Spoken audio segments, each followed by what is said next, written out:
Hello everybody. Welcome. Um, it's Bandwagon Time, everybody.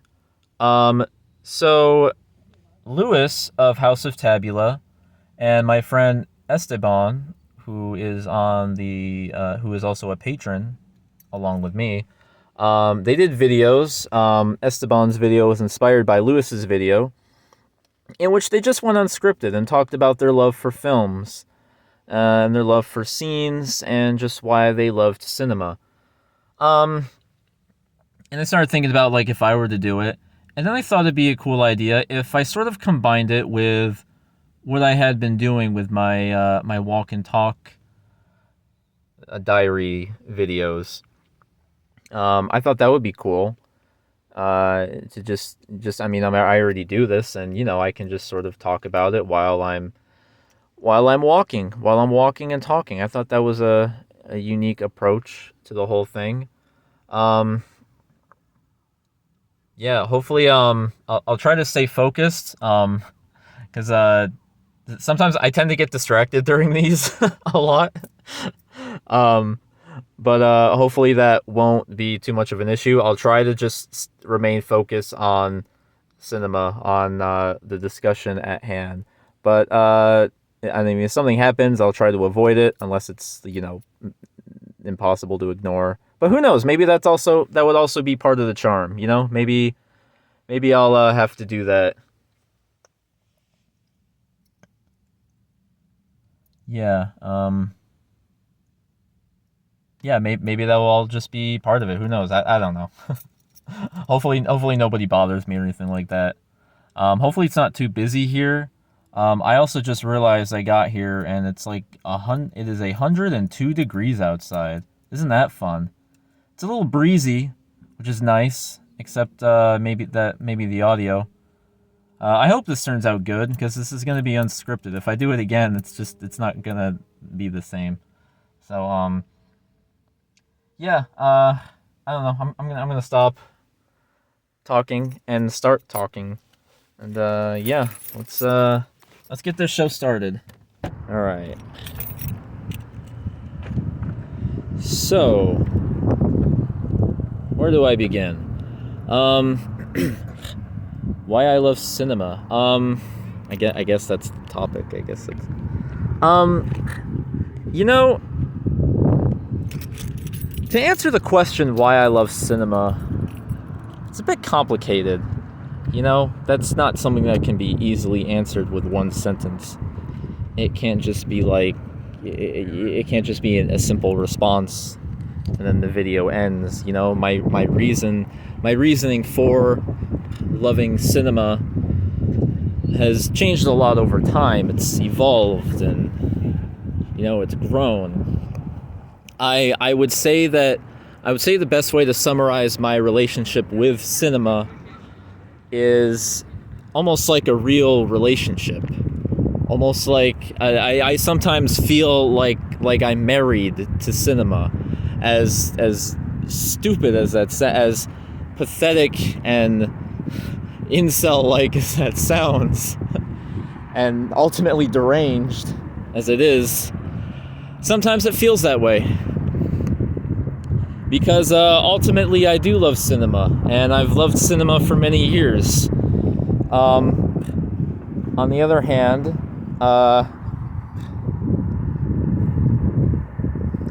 there have been times in my life where I've kind of drifted apart from cinema, from my love of film. There have been things that come in between, and that can vary. That can be any different thing. Sometimes it is like my own mental state. For instance, like I've talked about it on my channel and with other close people to me that like back, like I don't know, God, it was like last year already. Shit, doesn't seem that long, but yeah, back during that whole thing where I was going through a really hard mental health moment. Cinema was not bringing the same joy to me, and that's a painful thing that a lot of people with depression struggle with. is the things that used to make them happy no longer make them happy. And sometimes it's things like that. Other times it's just I don't know. It's just I can't even explain it. But sometimes I'll watch movies. I'll watch a few movies back and forth, and I'm like, what happened? Like, why is this not doing this for me at the moment? Because I mean, that's kind of how relationships work sometimes. And sometimes it is inexplicable, but other times it's, why would you do that? I love cinema, but then I watch a bad movie, or I watch a classic movie that I don't connect with. I'm just like, why would you do that? Or I see art portray just a negative depiction of humanity, and I think, why would you do that? Because sometimes cinema, or the people who make cinema, because that's obviously where it comes from, but I ask, why would you do that? And I think sometimes it is me. Sometimes it's me just not engaging. Like, maybe there's a character in a film that I'm not connecting with, or maybe it represents someone who I don't like and I refuse to sympathize with them. And maybe that's a stubbornness on my part. Maybe that's me not giving it all to cinema. And I almost feel there's also sort of a relationship thing with like my own projects that I do. Particularly the one I wanted to talk about was my video portraits project, which because I've already talked about that in my videos too. It's they were difficult on me in a lot of ways. I love the idea that film can capture time. It can capture reality, and I'm not just talking about Tarkovsky in the way he captured time, because though it was primarily fictional films. I'm talking someone like Jonas Mekas, who's someone I bring up, but even then, I feel like my style was a lot different from that.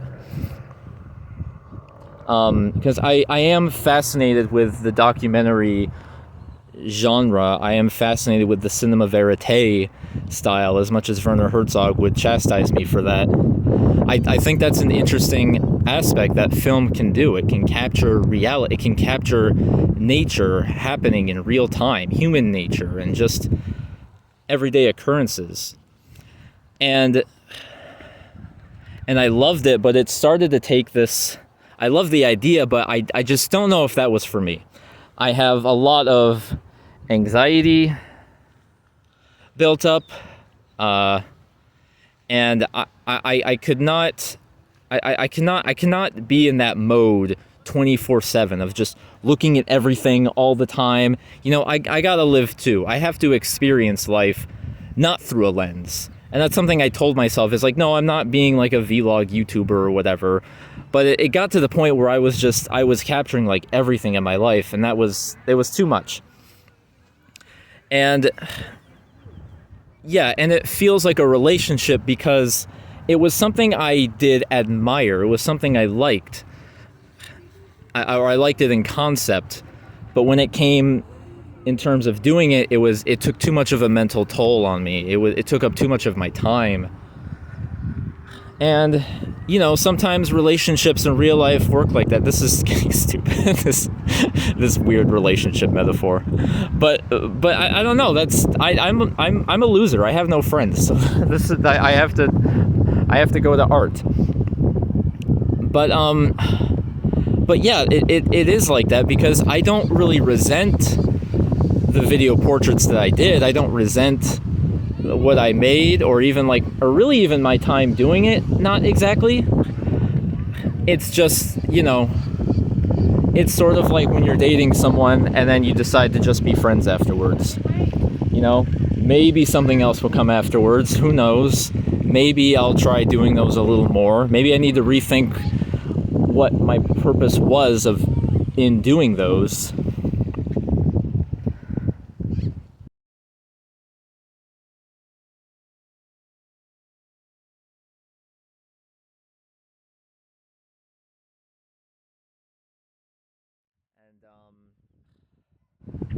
yeah, maybe I'll come back. But as for now, it was just, and it's the way people sort of, you know, compromise, or not compromise, they, you know, they negotiate with themselves about relationships that aren't working.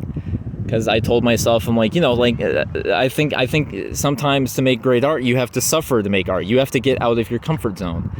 And I was doing all that. I was getting out of my comfort zone, filming random things, bringing attention to myself. And it was stressful. And, you know, I wasn't really taking care of my mental health either. So maybe I should have been doing that as well.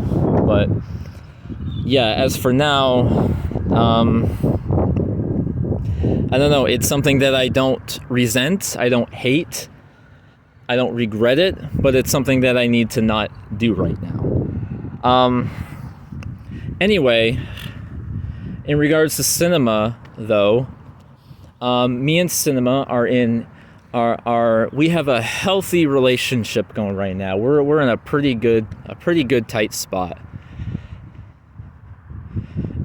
We got through the rough patches and everything, but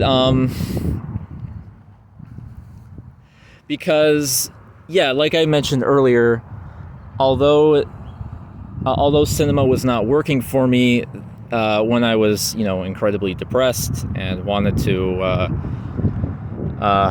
do horrible things to myself, I should not walk through a park saying this where kids are playing. Because, you know, despite all that, like, certain films were not doing it for me. I was not finding that same passion. I remember loving the year 2023, and then in 2024, like the movies were just kind of disappointing. Like, all the other movies everyone was loving, I'm just like, I don't get it. Like, I'm not into the substance. I'm not into A Different Man. I'm not into what else came out that year? There's a few others I can't. Good One? Is that what that was called? Yeah, I don't know.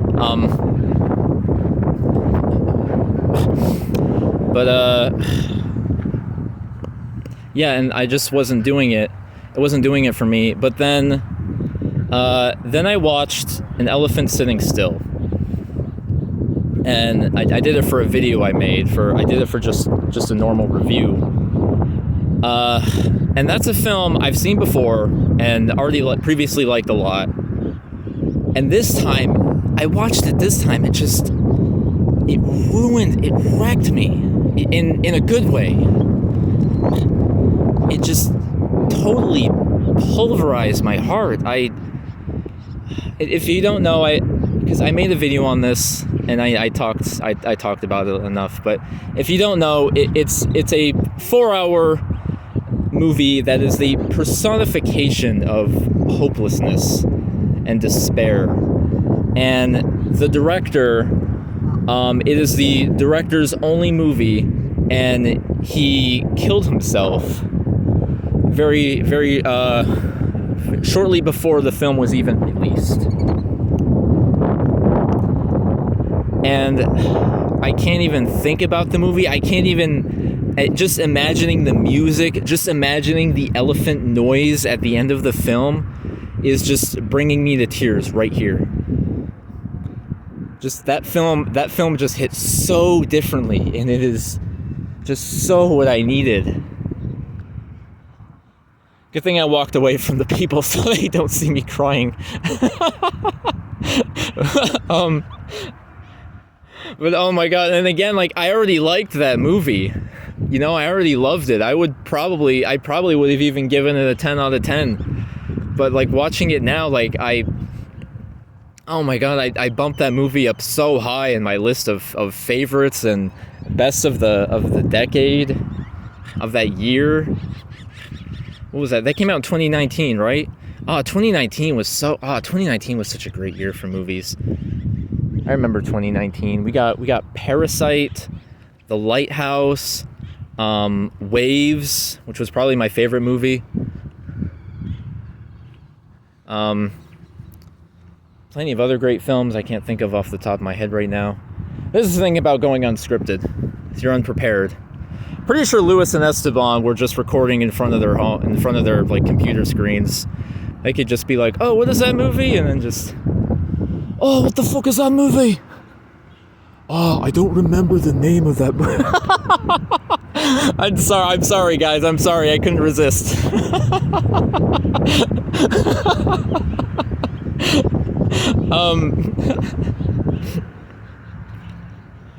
But man, I mean, I'm not kidding when I say that movie saved me. An elephant sitting still saved me. And you know, I made a video not exactly about, I made a second video which was not exactly about the movie, just more of just me just bawling it all out there, just saying everything I was feeling and thinking at the time. Starting off on a high note here. I didn't think I'd talk about this until later, but I climaxed too early. But yeah, and even then, because that film is also a good example of just, you know, the up and down relationship I have with cinema, because you know, as much as I did love that film, there's a certain amount of anger that came when thinking about Hugo, and a certain I guess just anger, and I don't know if regret is the right word, but like I'm watching this movie and and the film is about the film is about just finding hope in a wasteland of a world, and then the director killed himself afterwards. And it's like a quick but intense moment in my video where I'm like, why do artists lie? Why is art made by liars? And like, I admit that was something I wrestled with. I'm like, why did this guy why would he tell us to have hope, and then why would he tell the world to have hope, and then kill himself?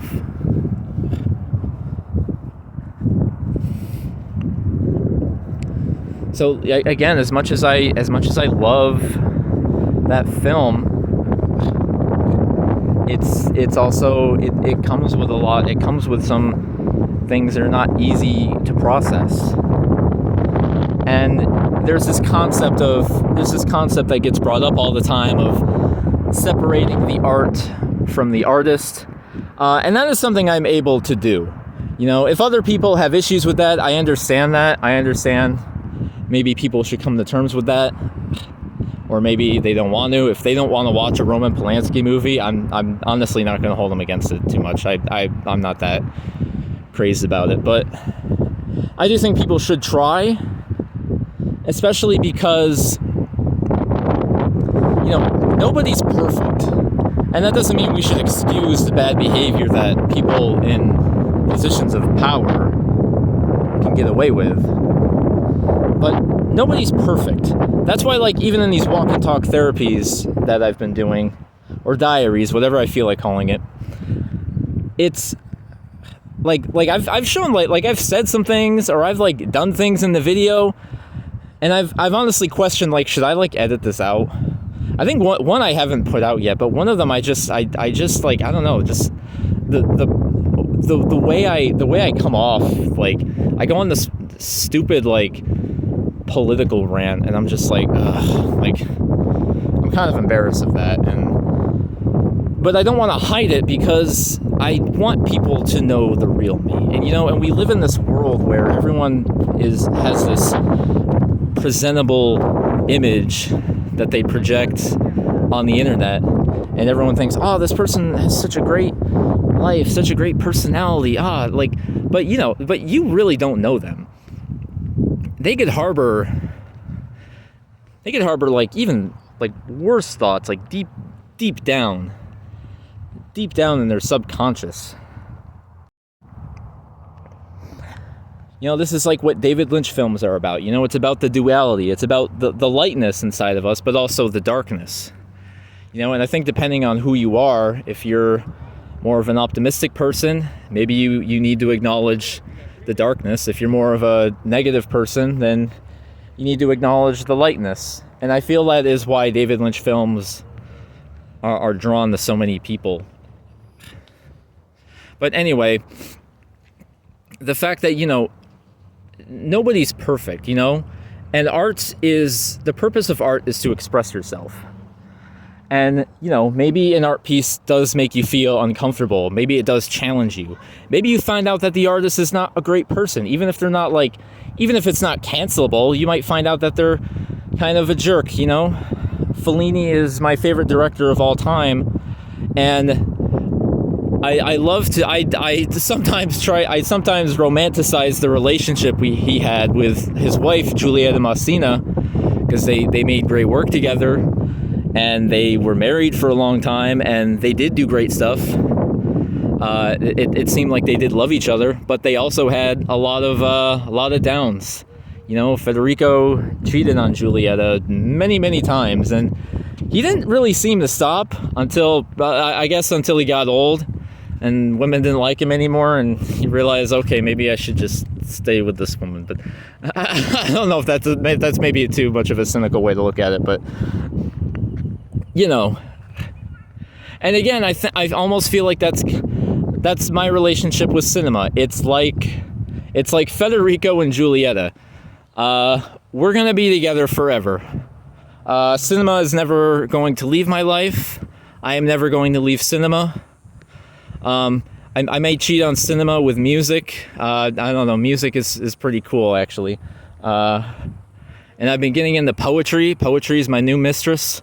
This is so stupid.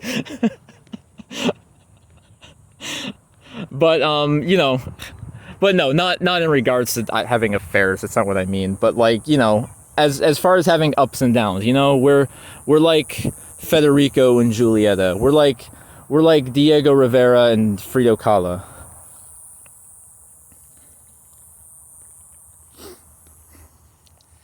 In regards to, we will have dips in our relationship, but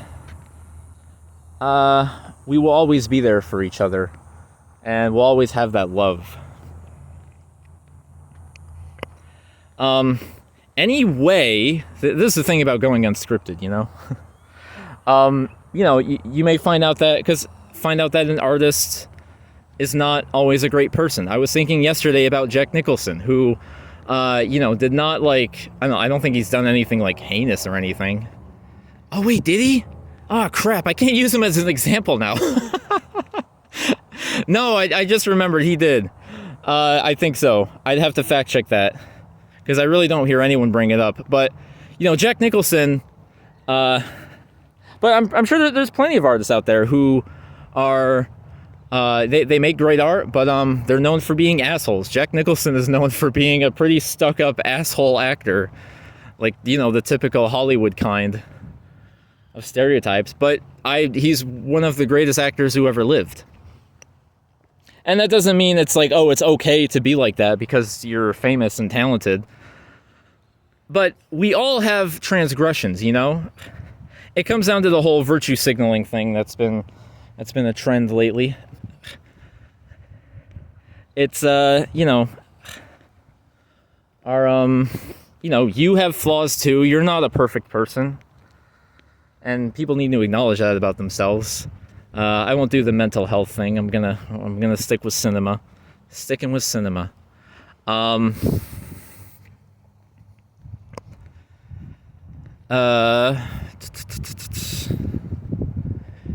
Yeah, and if the purpose of art is to express yourself, I think you should be brave enough to put out some of the most controversial parts about yourself.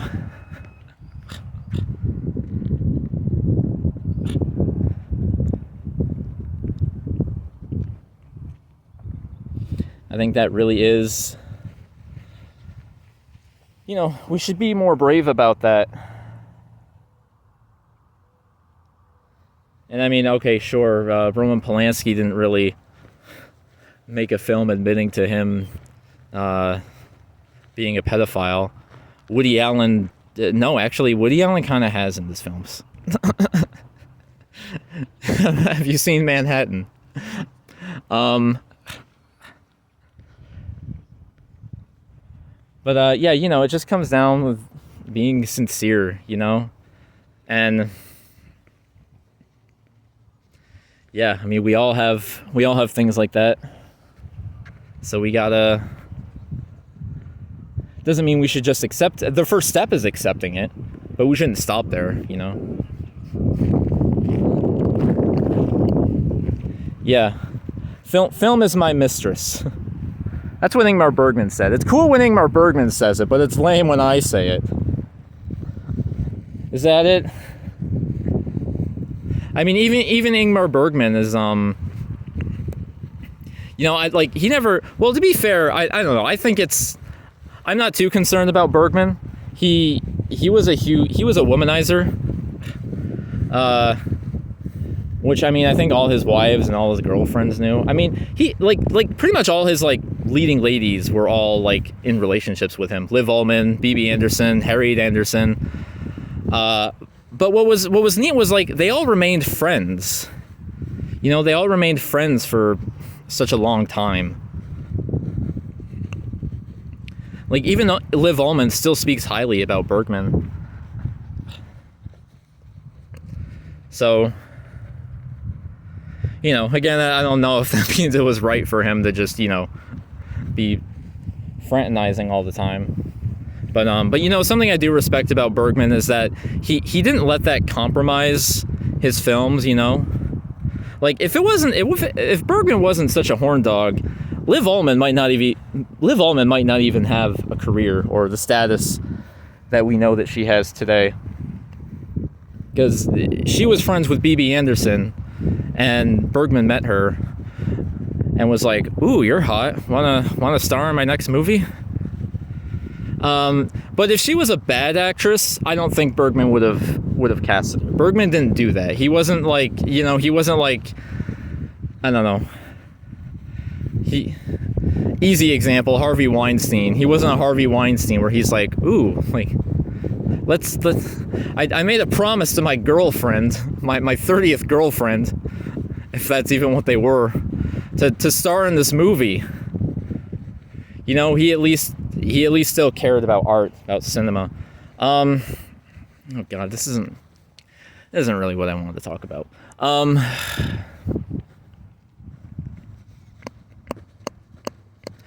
Yeah, but again, coming back to the thesis, I guess, why I love cinema. Again, it's difficult to say. It's not. I can't just. I guess that's what this whole talk is for. But I think it's changed a lot over time. The film I credit for getting me into movies, for making me see movies as something more, is Fritz Lang's Metropolis, which I watched in high school. I watched in my film studies class. Shout out to my film studies and theater teacher, Mr. Carsoni. He was great. And yeah, I had already had an interest in movies at that time, but not in the way that I do now. Not in the way that any serious cinephile looks at and appreciates films. So we watched Metropolis, and as we're watching Metropolis, he's explaining about the special effect. He's explaining all the work that goes into it, and that's something that you're told, but you don't really feel, you don't really acknowledge. And he's talking about look at all these extras that they had to get. Look at these sets. They had to build that. They didn't have CGI or green screen back then. They built every single one of these machines here. And just one of my favorite moments in all of cinema is when Fritter is down in the underground and he sees the workers and he's just horrified by just the conditions that they're put through. Suddenly, the machine it transforms into Moloch, the god, and these people are they're making human sacrifices on this machine, because that's what it is.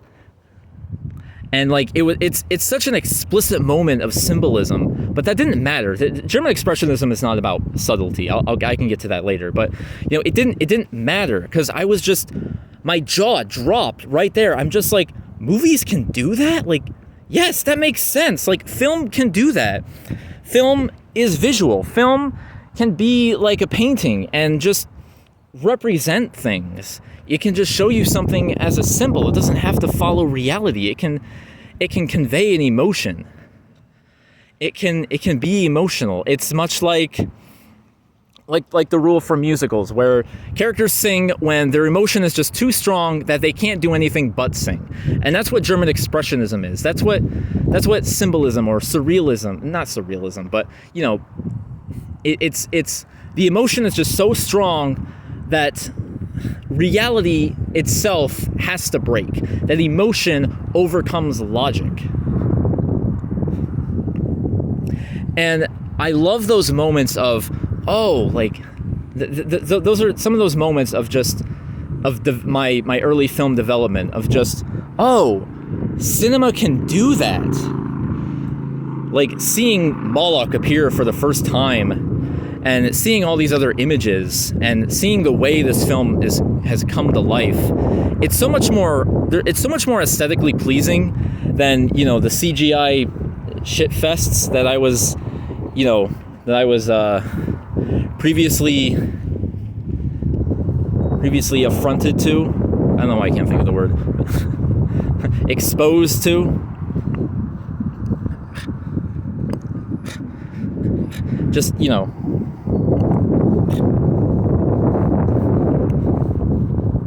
that is what I love about that stuff, because I used to love monster movies, and going before Metropolis, my grandfather actually showed me a lot of old movies. I wasn't allowed to watch like R-rated movies, or even PG-13 movies for that matter. I wasn't allowed to watch like adult movies. It kind of changed by the time I got to high school, but by the time I got to high school, I still had to watch them because my mom would be all condescending. She would not tell me to not watch it, but she would just, I don't know. Sorry, Mom. Anyway,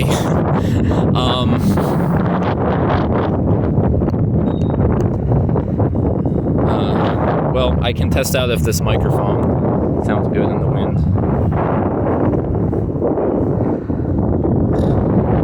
I'm gonna be pissed off. One of my previous videos, it was not even windy, and the wind was just whipping the microphone. And anyway, my grandfather would show me like Western. He would show me classic Westerns, John Wayne movies, and he showed me classic comedies. I remember watching Abbott and Costello Meet Frankenstein.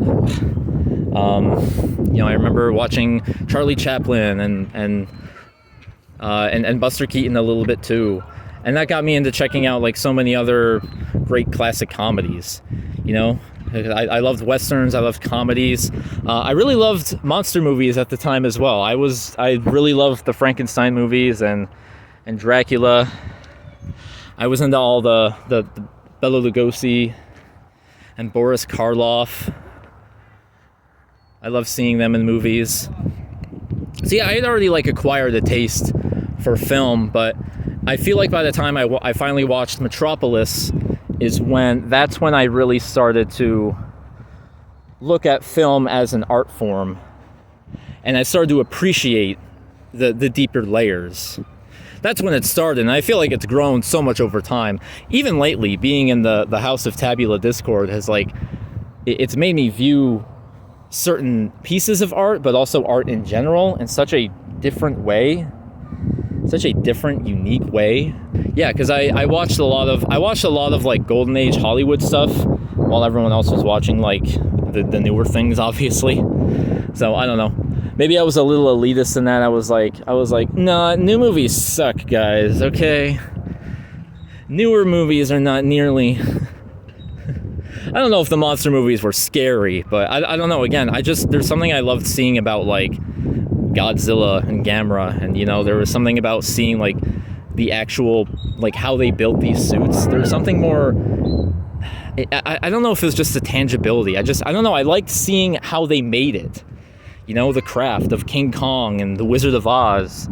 That's why I like mentioning special effects when talking about cinema, even though it has kind of, even though now everything is CGI, and I'm not against CGI, like I get it, it does look better, but I feel like the best films, they blend practical effects and CGI. I know like I know Mad Max Fury Road got a lot of praise for doing that.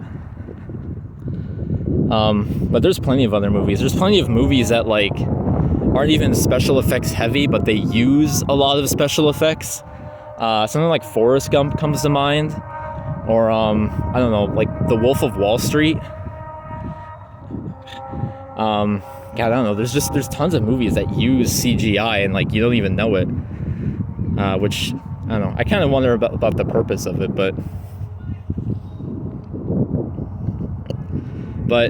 anyway, yeah, I used to be all like, yeah, like these new movies, they all suck, guys, and classic Hollywood is so much better. And I don't completely subscribe to that now, except maybe in comedies. Like to this day, I'm still a huge classic comedy. Oh, that's sad. I am a huge fan of classic comedy. I do still like westerns and monster movies, but like classic comedy, I still come back to. I still love coming back to Buster Keaton and Charlie Chaplin, of course. The Marx Brothers they're the funniest comedy group ever. And for me personally, when you look at when I look at the trajectory of comedy, like since, I don't know, the 1910s and 20s, like up until now, like the laughs it just gets gradually less funny. Like I'm laughing less and less. Even in comedies I like, I'm like, yeah, this is funny, but like, I don't know, it's not as funny. Like, what are like the best comedies? It can't even be like a straightforward comedy. Like it has to be like I don't like what's like a straightforward comedy that came out? I don't know. Because like they're just so disposable, Bros. I don't know, the gay romantic comedy. But even then, that's a romantic comedy, so I don't really know. I'm not entirely sure. But I don't know, just you guys know what I mean. I don't know, just like there's like these I don't know, Melissa McCarthy, Amy Schumer stuff. I don't know, Game Night. I'm just pulling things out of my ass here. Wasn't there some movie with like Anne Hathaway and Rebel Wilson, which I don't know, but like these aren't funny, and I don't know. I feel like it's just like I don't know, there's probably a lot of reasons why people have a lot of. I've seen people also say like, oh yeah, modern comedies aren't funny anymore. Like yeah, the comedy. Like, what's the worst genre right now? Like, yeah, probably comedies. And people have so many reasons, Some people will be like, oh, you can't tell jokes anymore, which is bullshit. That's not the reason why.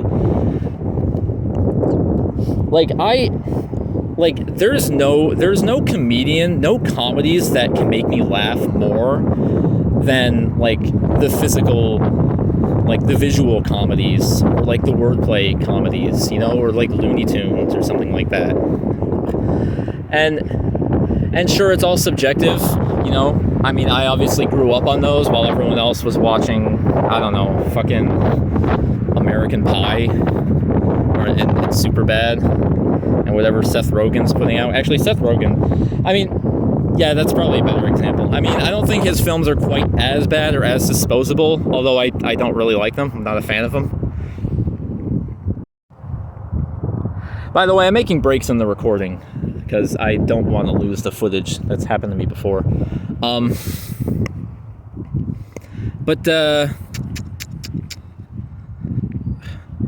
Yeah, and like that's not just a subjective thing, like how I feel about like silent comedies and classic comedies. Because like I've shown people Charlie Chaplin and Buster Keaton, and they laugh, and like they laugh a lot. Like, even people who are like, not like, oh, we gotta watch this. Like, I remember in my film studies class, they're like, oh, we gotta watch this old corny comedy. But like, we put on Duck Soup, and like the whole class was just laughing the entire time. And then like, I've watched like, I don't know, Pineapple Express or whatever crap Seth Rogen puts out. Like, don't even get me started on Tyler Perry and that awful bullshit that he makes. That I remember like watching movies like that with people, and like, they don't laugh that much. Like, they'll chuckle and like they'll laugh at like some scenes. They'll laugh every once in a while, but like I'm not talking about that. Like a true comedy, like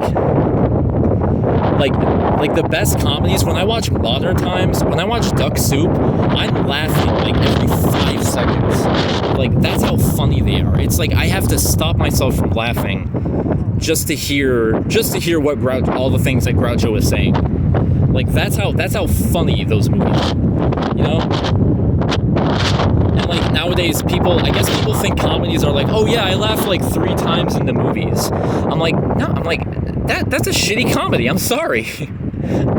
And like I just explained, like, it's not just me. Like, I've watched these movies with people, and like, they laugh more during Modern Times or The General or Sherlock Jr. or Duck Soup than they do fucking Pineapple Express or Medea's fat fucking funeral orgy.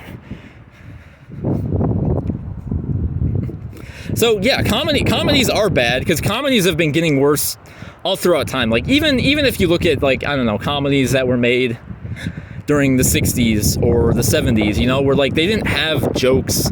They're not having jokes every 5 seconds. Like, you can look at movies just gradually getting onto. You look at the history of comedies; they just gradually get less and less funnier. And it's not to say that I haven't enjoyed comedies that are not slapstick silent films. Like, that's not true. I don't know. There's plenty of, like, honestly, like The Simpsons. Like, I'm consistently laughing in every episode. Like, that's true comedy. Like, I have not laughed that hard in any comedy for just so long. Like, it's so rare that I laugh that often.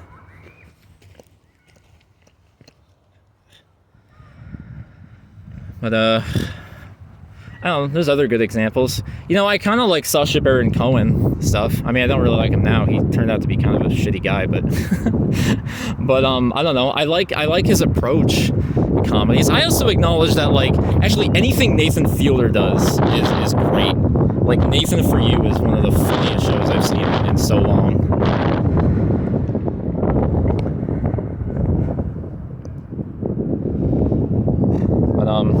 Now I'm just complaining about comedy. They're complaining or talking about it. I don't know. I like comedy. I feel like films need to do that. I like work to come to like some of my favorite films. I love comedy dramas. I love films that can, not even just explicitly comedy dramas, but any film that can blend comedy with other genres, that can blend genres as a whole, but like, especially if it's comedy. You know, like, I remember seeing Oldboy for the first time, and that turned me on to just loving South Korean cinema. Like, Oldboy is it's a mystery, it's a thriller, it's kind of an action movie, it's a dark comedy at times. And so many South Korean movies they have just this high energy about them, but they also have this wicked sense of humor to them as well. And that's also why I love Charlie Chaplin, because he's hilarious, but he has this great sentimentality. He has this social commentary. And, you know, he was a true artist. He was one of the first. I mean, he was the biggest film star in the world. He could do whatever he wanted. So he's like, hey, I'm gonna be a little sad. I'm gonna make The Kid, and it's gonna be funny, but it's gonna be a little sad. I'm gonna make City Lights. It's It's going to be funny, but the ending is going to be one of the most famous, heartfelt, tear-jerking endings of all time. And they said, okay, go for it. And he's like, I'm going to make a film criticizing capitalism. And then they're like, you're a communist. Get out. go to Switzerland. Oh, yeah. I guess nobody can cross that boundary in America. You don't like Hitler? Well, then you're a communist, obviously.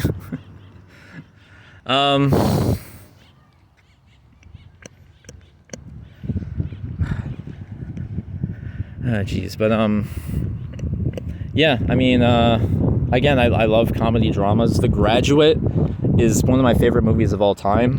I feel like that was there's so many movies. I can't always relate to the movies about like the angry young men movies where it's just I don't know. The movies that like Jean-Luc Godard would parody / homage. Not even just that, I don't know. I'm trying to think of like a really good example of just, maybe something like 5 Easy Pieces, although I do really like that movie. I like Jack Nicholson. But I always had a hard time, gravitating towards films about like teenagers who were like just angry and disgruntled and just I'm gonna fight everybody and I'm gonna get drunk and do drugs all the time and but feel sorry for them because they're just hurting on the inside. And I used to hate those movies. I don't know, as I've gotten older though, I've kind of realized like maybe we're not so different. I don't know, maybe I feel all those same things, I just express it in a different way. But in terms of The Graduate is so much more like, I don't know, like I relate more to he's more shy and introverted. He's more awkward in like the things that happen to him. Like, I don't know, like it is kind of weird that like his parents' friend just tries to hit on him. And it's like, it's this uncomfortable situation, which is funny, but like he gives into it eventually because he just, he has nothing else to do. But oh my God, I love The Graduate. Like, it's so funny. And I relate to Benjamin a lot more in just his awkward demeanor, but also the things he's going through about like his life. That is a film everyone needs to see. I see people who go like, oh yeah, The Graduate's not that great.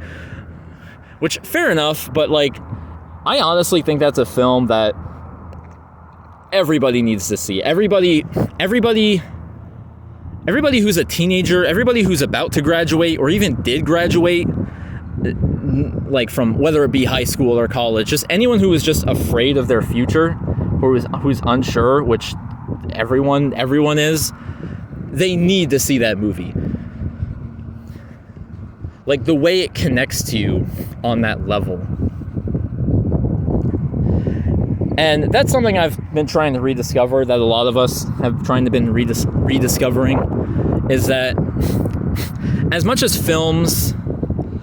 we can talk about the theory and the practicality and the technicality of cinema, of art, ultimately it doesn't mean shit if it doesn't connect with you on an emotional level. That is what films are supposed to do, And going back to David Lynch, he's the perfect director for that because his films are just so odd and so bizarre, and people have tried interpreting them for years, and to which Lynch doesn't give any explanation. But and that's because there isn't really any explanation needed. David Lynch movies are just movies you're supposed to feel. You just feel it, and however it feels like to you, that's the point. That's the message. Lynch films aren't super hard to interpret. They're weird, and sure, some things might go over your head, but it's just a movie. It's a movie you just gotta feel. They're movies you just gotta feel. You gotta acknowledge that. And I feel like that might be something that comes between me and my ultimate relationship with cinema, is me trying to analyze it. I hear all these people. I hear the way Louis and Louisa talk about films, and I think like, oh, like I need to do that. And to be fair, I think I'm pretty good at it, if I do say so myself. I think I'm a pretty good film analyst. But there's this imposter syndrome that comes as well, and you start to question your own love again, because I've had bouts where I'm not enjoying cinema as much as I used to, and I start to doubt myself, and I'm like, oh, I gotta think more about this movie. And I think you should engage with a movie without over analyzing it. That's the secret. That's the secret recipe.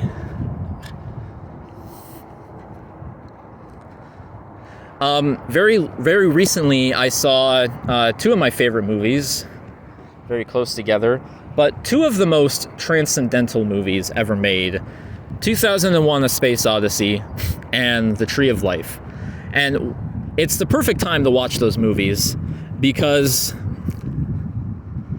those movies are just pure experiences. You just have to let them wash over you. And I feel like it's kind of odd because, like, I want people to engage and think about what they're watching. But I feel like when people watch 2001: A Space Odyssey and don't like it the first time around, is they're being too rational. And even plenty of other films are like that too. They're being too rational about it. Because they're like, oh, well, there's no story to 2001. Like, oh, the Tree of Life, it doesn't make any sense, and which I don't think that's a criticism. I mean, I'm sure it makes sense, but I don't know. They'll say that to other just weird, bizarre movies. The Lighthouse doesn't make sense. I don't know. And again, it's like when art is so powerful, it can just emotion can just break through reality. You don't need to rationalize 2001: A Space Odyssey. You just have to let the film affect you. I remember first, I guess my favorite scenes in 2001 have kind of like gone back and forth. I remember first watching it, and I had started getting into like more like, expressionist film at the time. So I actually really loved the ending. Even though I didn't quite understand it, I really loved the ending. I really loved the beginning. The other parts were a little slow. I would probably say like the second chapter, before before the HAL 9000 story, the trip to Jupiter, after the Dawn of Man.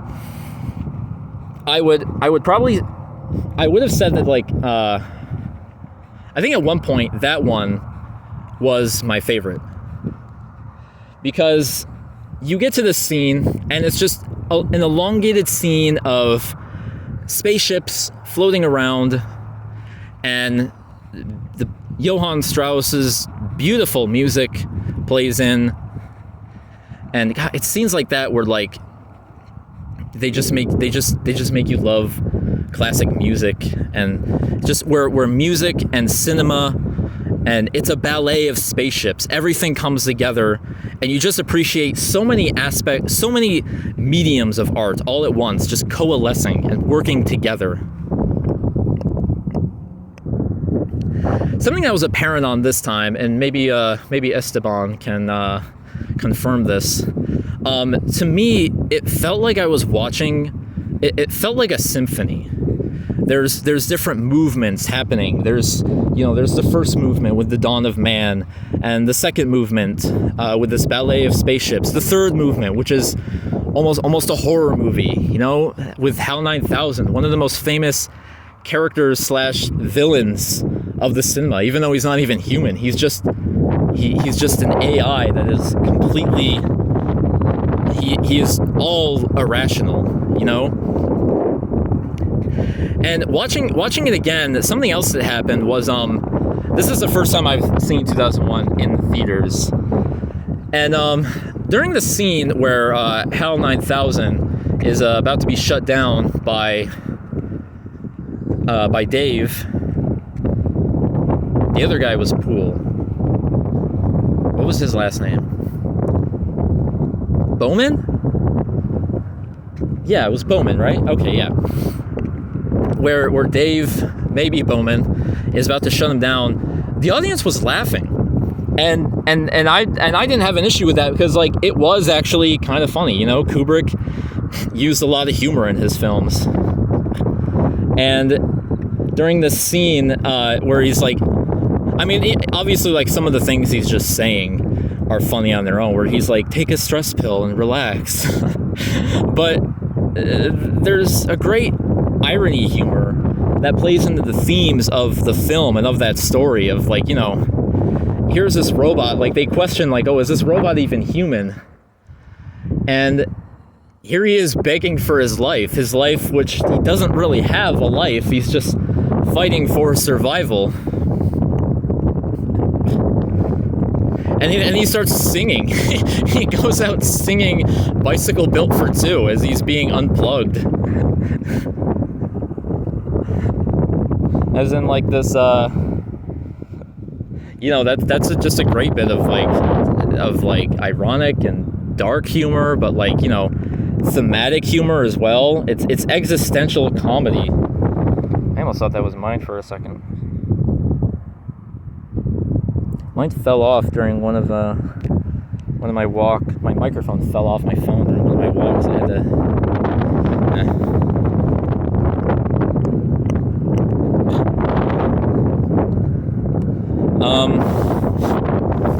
So yeah, I mean, you know, films need to connect with you on an emotional level, and it's sort of weird. It's sort of like it's a parabola almost, where you start out where you're like films are just subjective, man, just subjective, bro. It's all just how you feel about it, and you start getting more and more into it, and you're at the climax, and you're like, oh, there's methods and techniques to film. You know, film does have standards. And then you go there, and then you come back, and it's in almost like this Zen-like state of just, no, man, who cares? Like, I mean, not quite that. That's not the way I would say it, but, like, you know, you come down, and you're like, yeah, like, film is just about emotion. It's just however you feel about it. It has to connect with you. You know, that's the ultimate. It has to give you an experience. That's the ultimate purpose of cinema, of art in general. It has to make you feel something. Art can't be too sterile. And sure, there's artists that have released art that's kind of cold and distant, but like Mika Hanukkah is a great example. You know, something like Cachet, or even like the weird anti-comedies of Roy Anderson.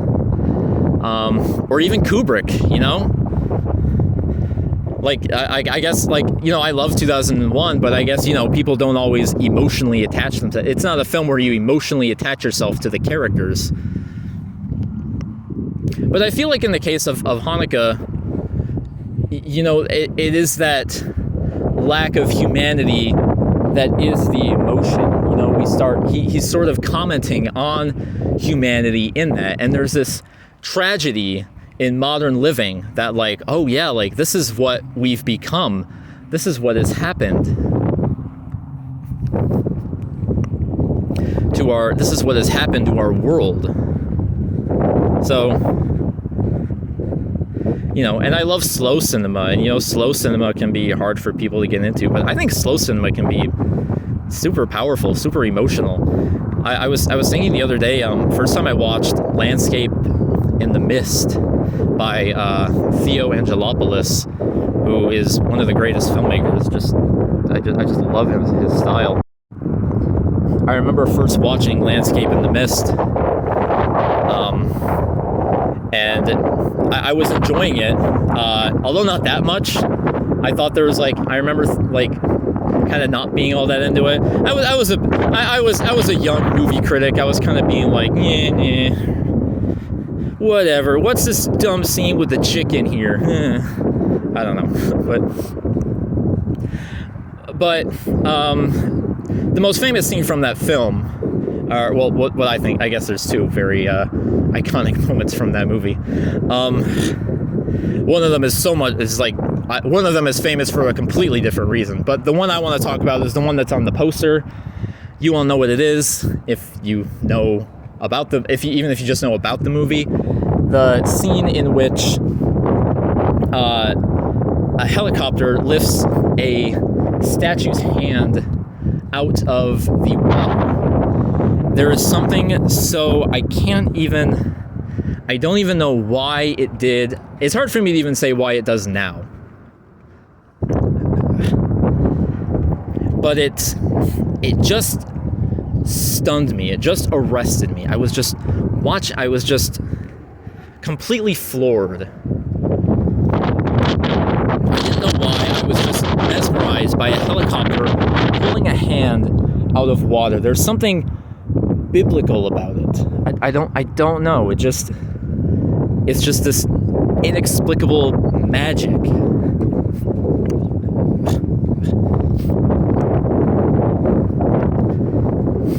And it reminds me of like other things I was gonna say.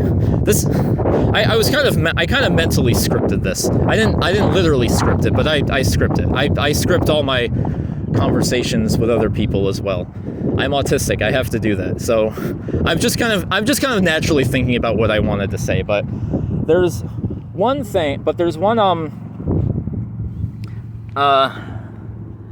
what was my favorite movie at one point was Once Upon a Time in the West by Sergio Leone. Like one of the greatest directors of all time, and I will explain why in a second. But yeah, first time, yeah, I was watching the Good, the Bad, and the Ugly, the Dollars trilogy with my dad, because my dad's a big Clint Eastwood guy. And yeah, I used to love westerns, so we would watch his westerns together. We watched the Dollars trilogy, and then we got to Once Upon a Time in the West. Actually, I think my dad is actually the one that got it, and he hadn't seen it before either. I think my uncle told him about it, and he got it, and I was like, okay, fine, I'll watch it. My dad doesn't always have the best taste in movies. Sorry, Dad. I'm calling out everybody here. But I don't know, it was a classic. It was a classic Western. I liked Westerns, so I'm like, Henry Fonda's in it. I love Henry Fonda. So I'm like, all right, yeah, I'll watch it. And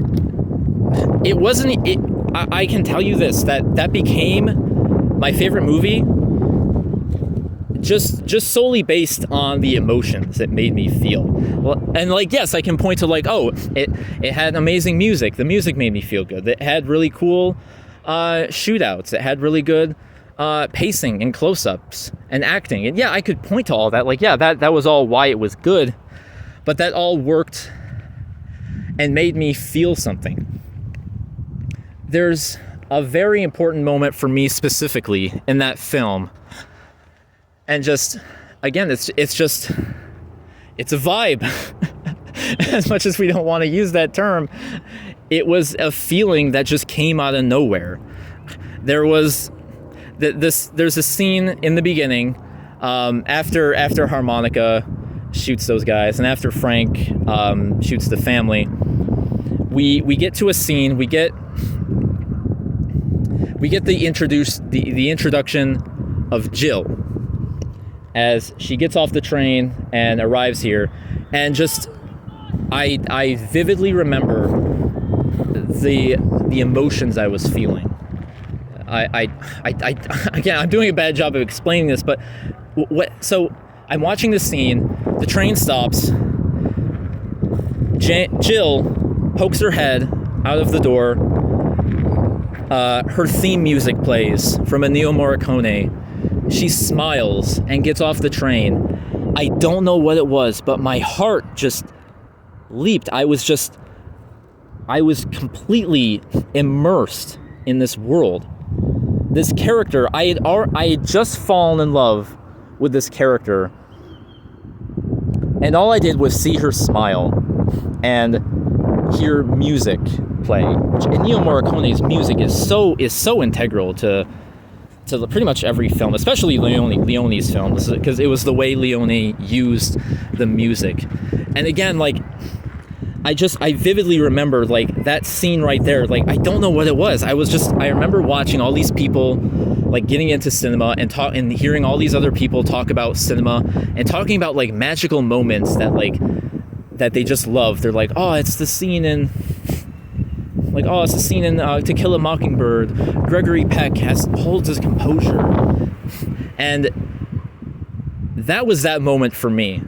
Is just Claudia Cardinale smiling, getting off a train. Just, this is a new world for her. She has so much to look forward to. And then there's another great scene I thought of, another great Sergio Leone scene I thought of, which I was using recently for a video.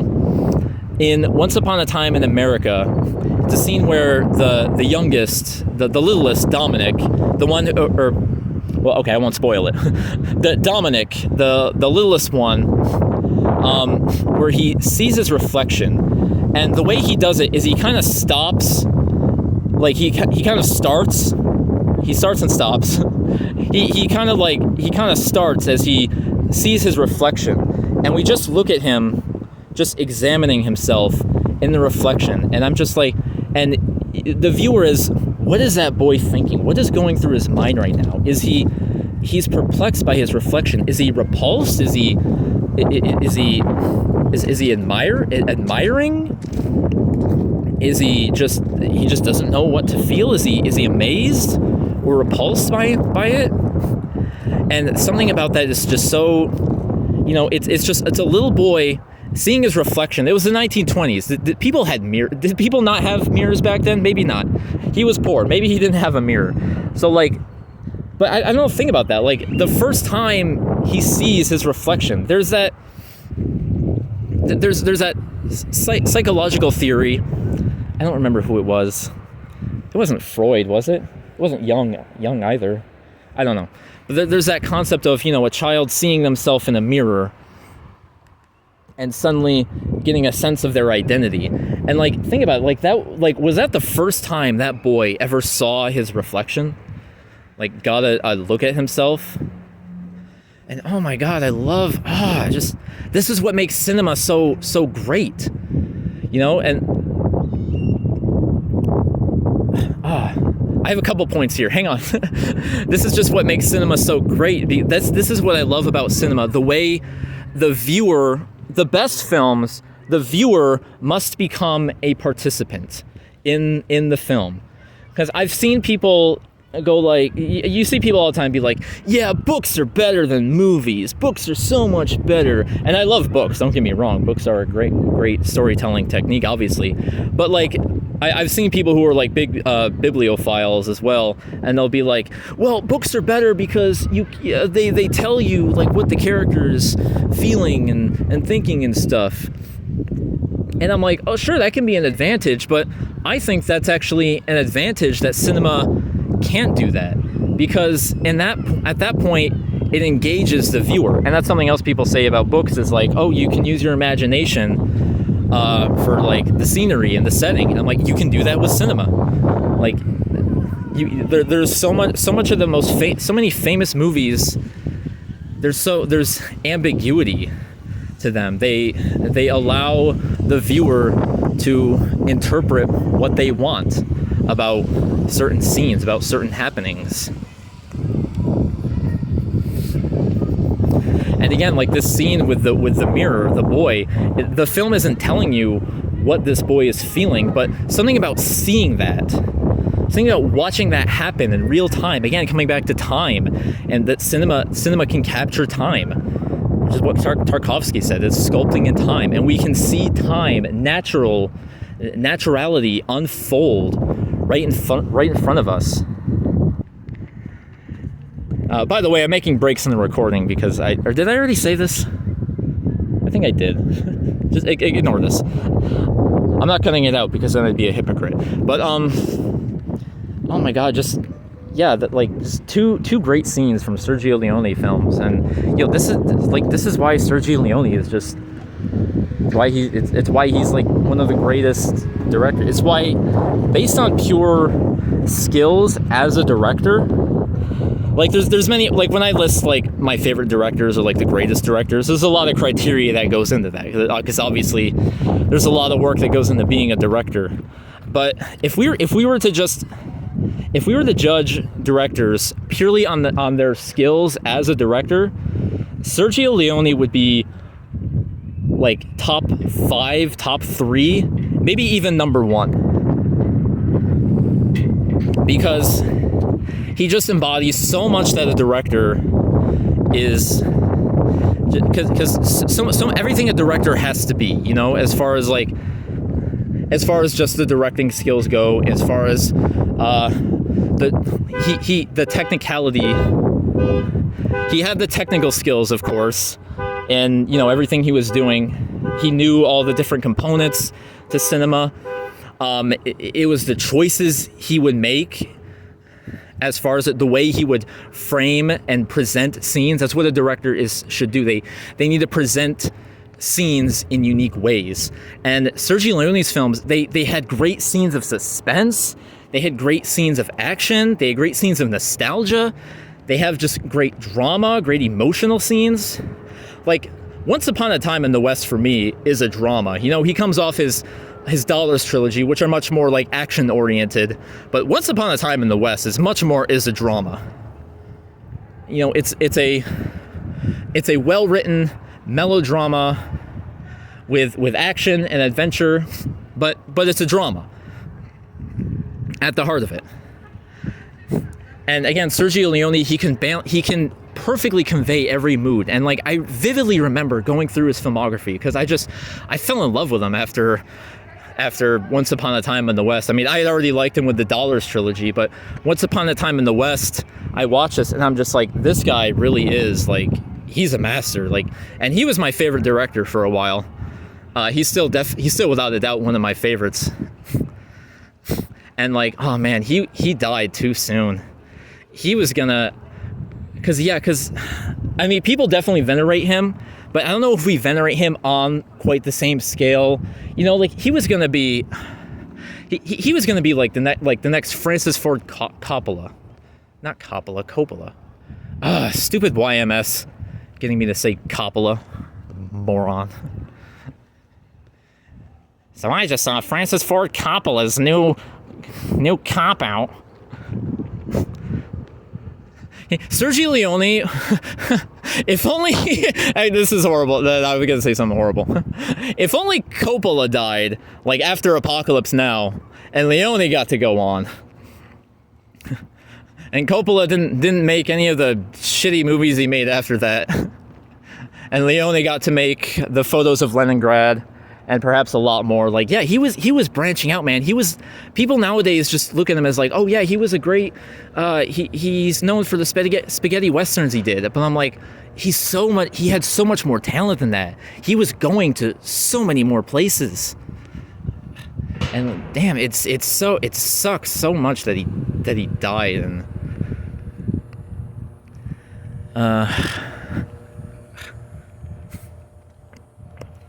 oh my god, it's thirsty. I'm glad that it's not that hot out. You know, I made a little quip to Esteban for drinking water in his video.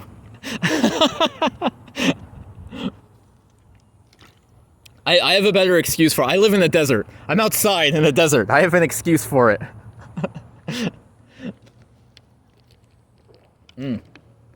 Oh god, the water's hot. It's not that hot out I feel like it's been hotter. It's not that bad. Getting tired, I'm getting out of breath. I guess that's why people sit down and talk and they don't walk around parks talking about movies and dead directors. Hey, a turtle. Focus, I gotta focus.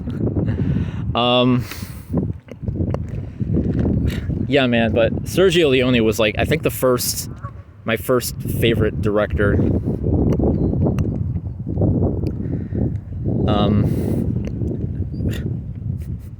yeah, I got really into his films. He was, because I can confidently say he was the first director in who like I noticed the directing in. One of there's such an underrated film from him. It's it has a couple titles: A Fistful of Dynamite, Duck You Sucker, whatever you want to call it. Every time I call it Duck You Sucker, some asshole makes a dumb joke about it. So, A Fistful of Dynamite. Let's go. Or actually, also Once Upon a Time in a Revolution, or Once Upon a Revolution, something like that. I don't know. Which those last two alternative titles are just play-ons of Leone's previous films. I don't know. This movie has a curse of not having a good title, but regardless, like, I remember there's so many good scenes where, like, the scene will just play out, will just drag on, like, long and long and long. And this is where Tarantino gets inspiration from. You can see Tarantino try to emulate this, where, like, Leone's scenes, they'll drag on. Sometimes, like, nothing's even happening, and you're kind of like, okay, is something going to... You're like, okay, this is just a scene of nothing. Characters are just sitting here or whatever. And then suddenly just... bang, and something happens. Dynamite blows up, and like, I put dynamite there, or something. Or no, the most powerful scene from that movie is... I remember first watching the film, and I don't want to spoil this, because a lot of people haven't... This one's not quite as common. But, there's a scene where, like, I thought it, like, skipped a scene, because, like, just the context of, like, what was happening, I'm like, what is going on? Like, why is this character, like, crying now? And, like, what are they shooting at? And the camera does a slow pan, and it's slowly revealed to us, like, what happened. And just, again, such a powerful, like, only Leone could do a scene like that. Like, he's the only one that has, like, the foresight in order to be like, oh, let's shoot the scene this way. And again, that's all directing is how... It's not telling a story, it's how do I tell the story? And he was so skillful in that. I think he had more skills in that than probably anyone else who ever made a film. Even if we were to judge other directors, like I said earlier... Hey, oh, you think that's funny? Think that's funny? What? Why? Who do you prefer, huh? You think Cougar? You're probably a Godard fan. Look at you.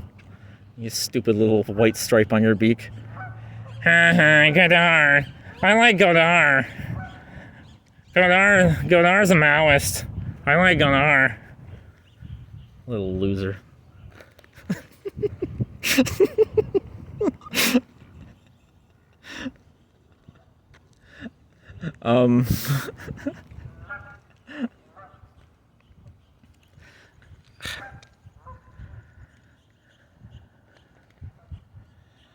Anyway.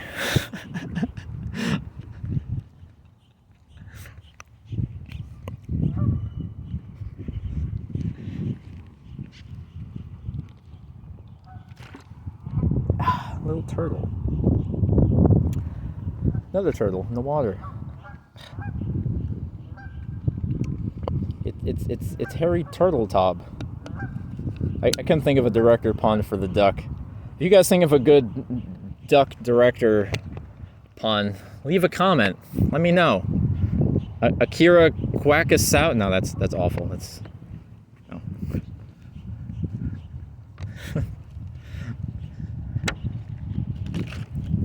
Federico Faulini. I went with Godard because I don't like Godard, and I wanted to make the duck feel bad, so I told him that he liked Godard, and now he likes Godard because I told him.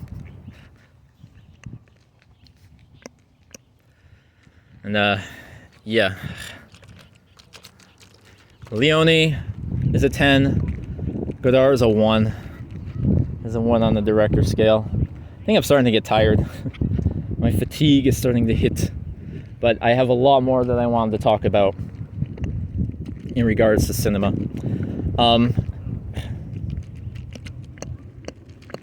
Yeah, I don't know. I feel like that was like I feel like I've taken steps, like Metropolis was a big step for me. Obviously, that was maybe the most important step I took in my cinema growing journey. Then Once Upon a Time in the West. And then around like 2013 and 14 is when I started watching like a lot of movies coming out that year. That's when I saw Her.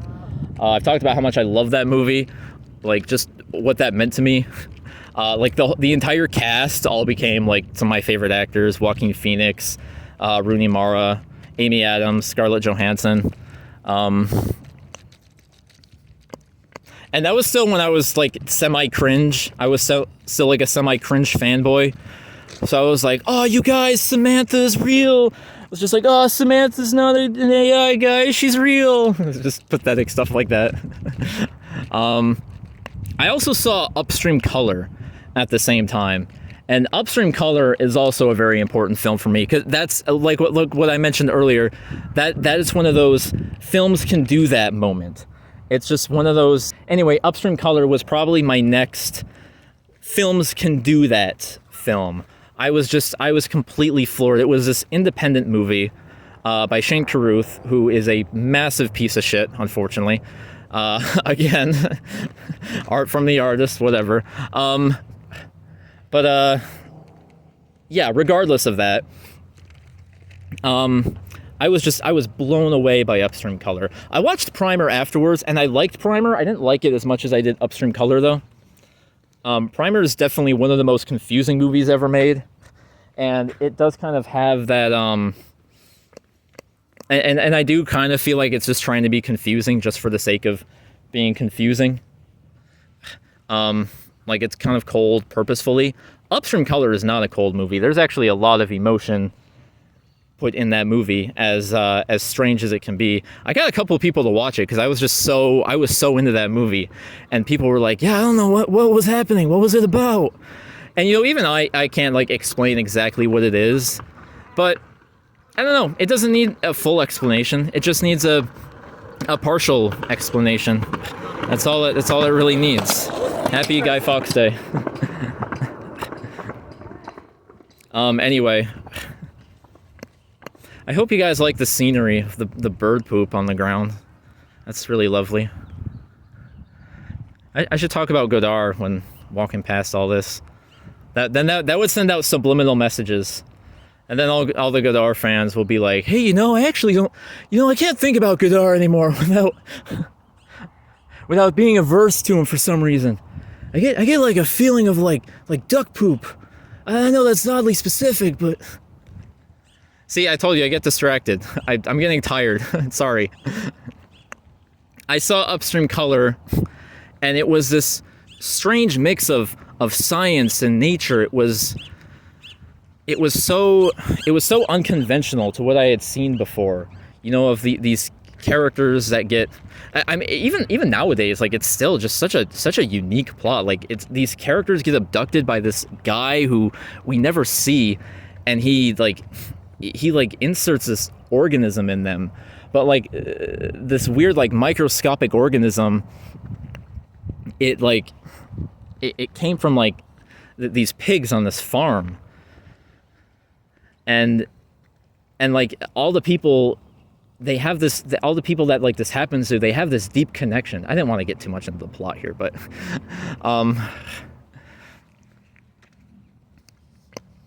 by the way, I'm also wearing all black today, so that's not going to help cool me down either. Upstream Color. Right. But like, I can't describe it, because like things happen. Like, I can tell you what happens, but I can't tell you what happens, because it's just, and that's I think that's the point of the film, though, is it's the science fiction movie, but it breaks the norms of it breaks past the mold of rational thinking. It's showing scientific thinkers that there are these mysteries to life. There is a science that is happening, but there's also things that we can't explain.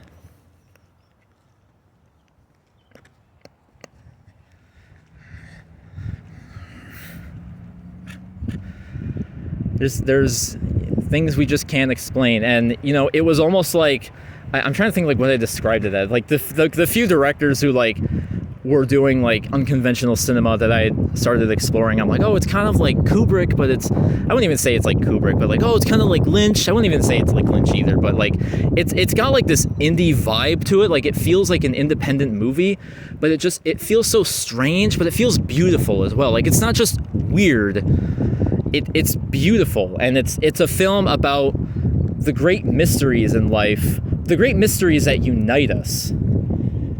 You know, that we are all matter of nature and of the universe.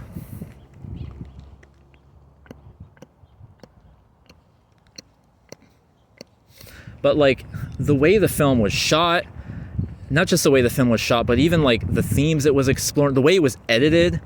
Oh yeah, the editing and the sound design. Oh, sound design plays a really important role in that film.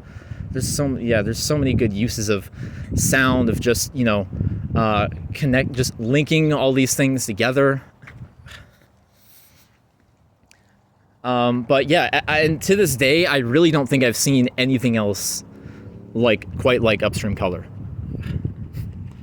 It's still to this day like one of the most unique films I've ever seen, in just how mind-bending and how beautiful and how provocative it is, how profound it is. It is spiritual, and it is scientific, it is natural. It's a science fiction Buddhist film.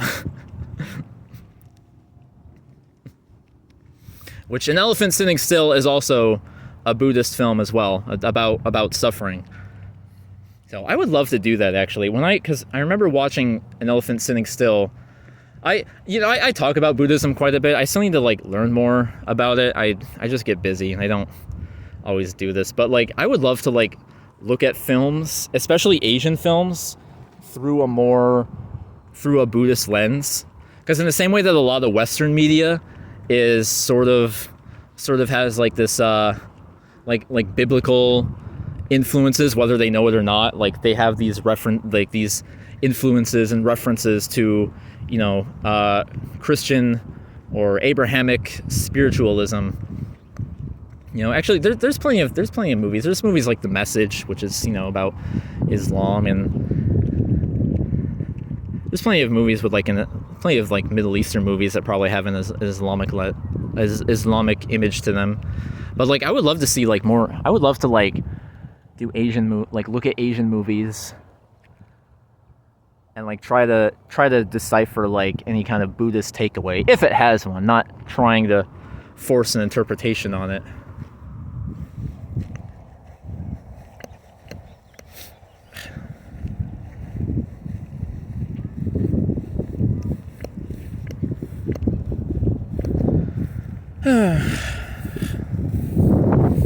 Yeah, and you know, if we want to go back to the whole art versus artist thing, especially in regards to Upstream Color, yeah, apparently Shane Carruth is a horrible person. He was very horrible to his co-star and girlfriend at the time, Amy Seimetz, who is also a filmmaker. Check out her films; she's good. Support her. Not this guy. I mean, watch his films, just don't buy them.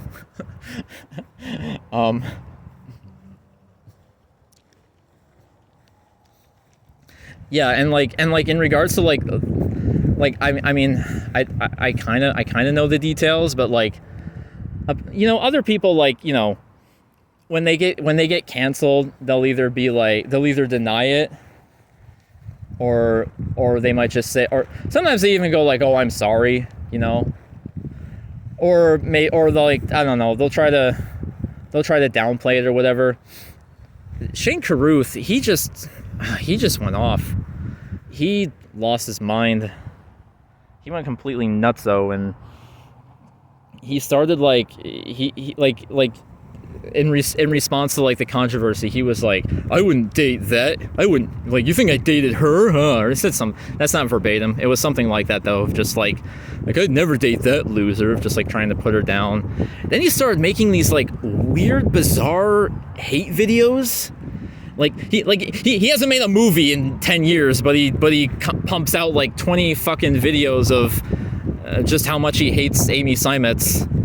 And it's like, oh my God, like how, and that's what really bothered me, you know, is how is this the same person?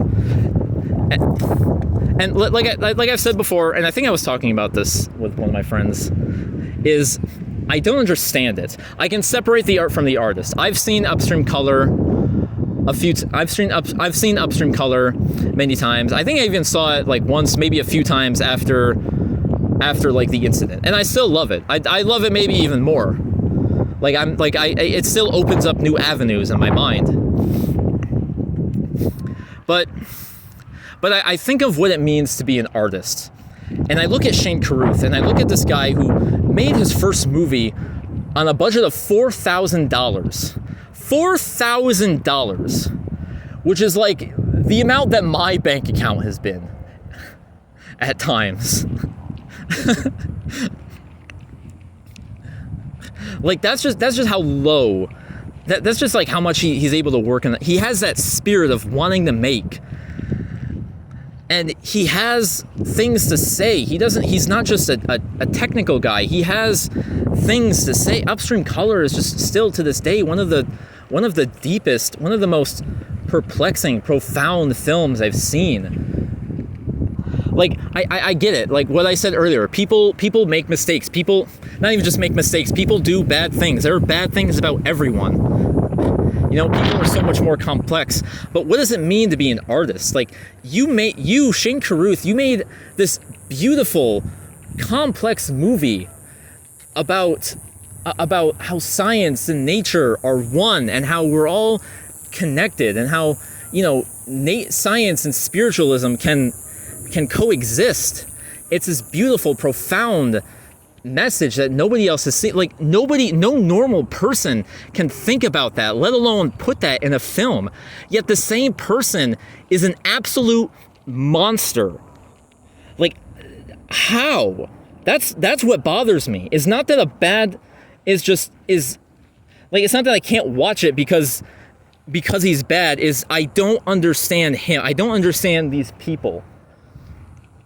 Like, I don't understand why it's like every day we like, oh, Neil Gaiman, he turned out to be a sexual predator. He turned out to be a BDSM rapist. And it just keeps happening. And it does not make sense to me. How you can be an artist and view the world in these profound, almost spiritual ways, that you shouldn't succumb to these other trappings of the world. Like you have an artist's vision. You are an artist, which I think is like one of the greatest roles you can be. By artist, I'm not just talking about just you're a technical wizard or whatever. I mean you are a different, unique person. You see the world in a valuable way, not a different way, a valuable way. And yet you're a monster at the same time. That does not make sense to me. That does not align with my worldview.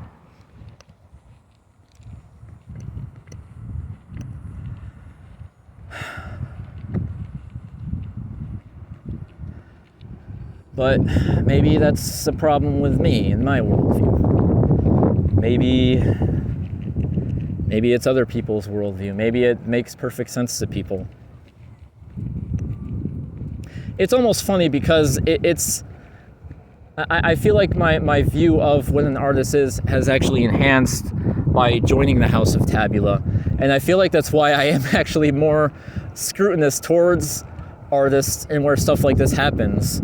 You know, like it did bother me like a little bit in the past, and you know, I was able to separate the art from the artist, but now like I have such a deeper understanding of what an artist is. And I'm just like, why? Was Upstream Color not enough for you? You had to satisfy yourself by destroying another human life. Why?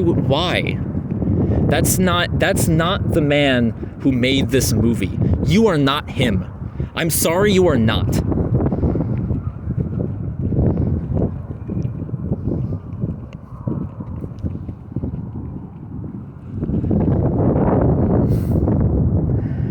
And you start to wrestle with that fact, you know, that like all the art we consume is mostly mainstream. Like, come on, let's be honest. Like, even stuff that's, quote, indie, you know, like, even, like, is A24 indie?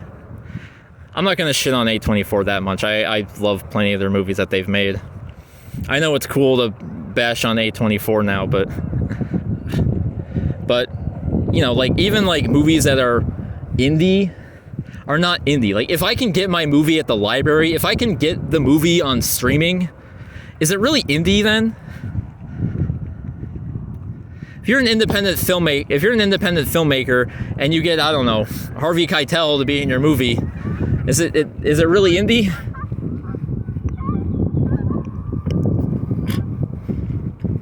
That, like, and then you realize, like, so many artists, like, are able to only get their work out there, like, due to money or status. You know, a lot of them come from, you know, families that are well off. There's a lot of nepotism. You know, Emily Dickinson's poems probably would have been lost if she was even allowed to write poetry, if she was not born into the status she was in. But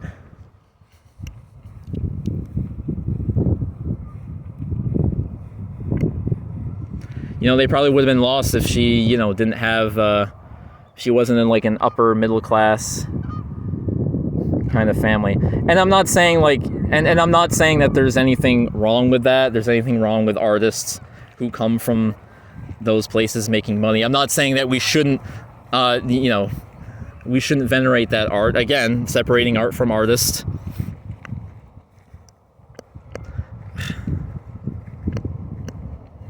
It's just, you know, you start to think, like, and then, like, all these artists, like, all these directors or actors come out as, like, oh, it turns out they were a rapist. And it's like, why does this keep happening? Like, is this a part of their privilege? Is that it? Like, and I think that, but I don't know if that's entirely true. You know, there's plenty of people who are not from upper class settings and that do bad things.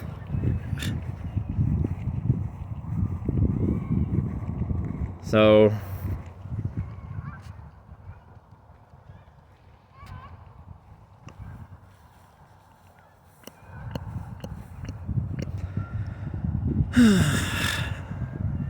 this video is getting long. I can't end it now. I guess it just comes with discipline, you know? Some people just kind of lose their way. I guess that's why some artists, like, they come out strong, they come out making good work. That happens to a lot of musicians, you know? They're, like, their first 2 albums are classics, and then everything they make after that is just crap. That happens with directors. Again, Francis Ford Coppola, the first 2 Godfather movies, The Conversation, Apocalypse Now. Like, if that was his whole legacy, we would definitely say, like, oh yeah. I mean, we do still say he's, like, one of the greatest movie directors, but now it has to come with an asterisk because he made, I don't know, just a lot of flops. He made Megalopolis, Peggy Sue Got Married,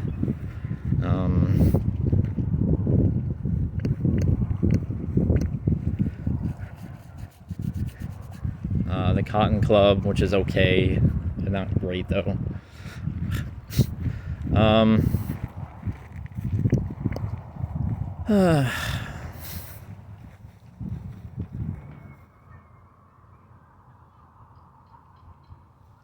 Getting a little hungry too.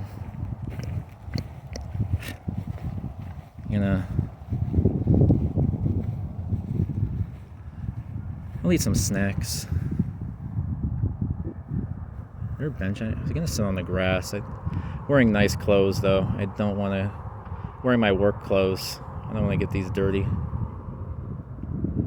Wander around for a bench, I guess.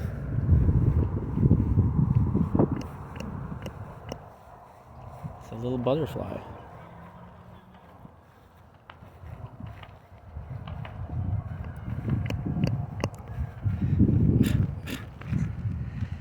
Butterfly's gone.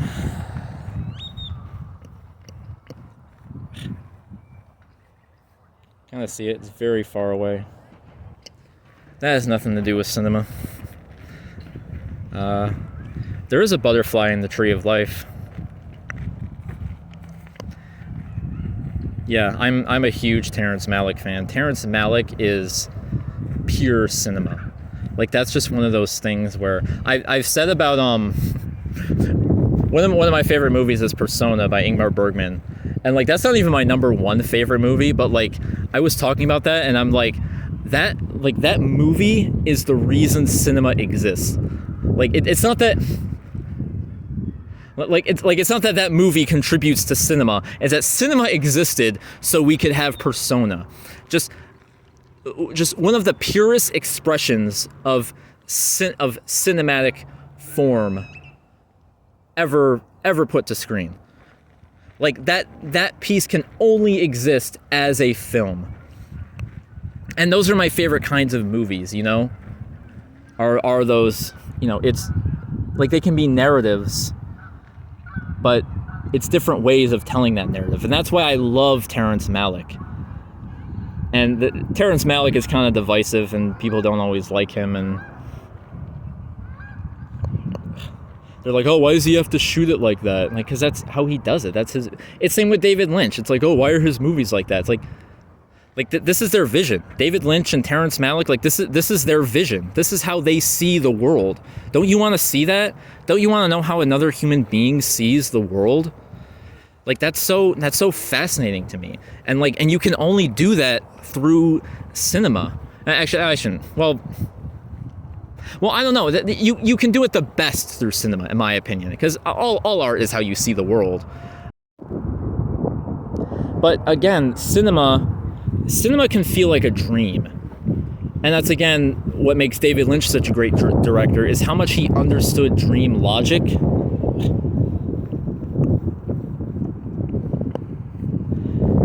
Because Persona, 8.5, 2001 A Space Odyssey, Wings of Desire, Uncle Boomy, like all these movies, it feels like you're dreaming.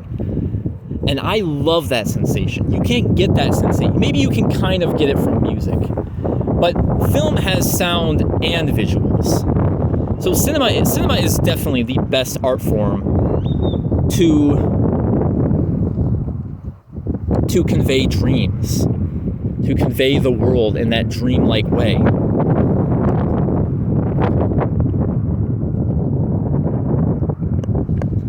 And people go like, oh, Terrence Malick is pretentious. I'm like, you can understand. His movies are not that difficult to understand.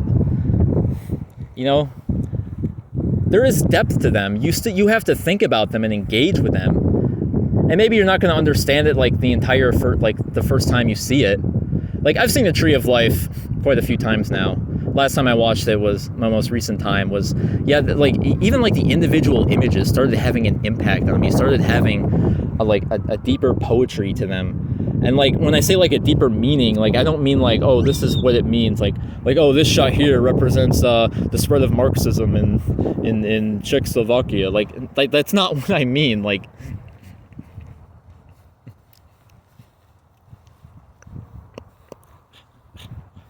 It's just, there's something about it, just, you know, and I feel like the way I was doing my video portraits where let's look at it in this way. These boys are playing on the street. Let's film their shadows. Let's not film them. Let's film their shadows.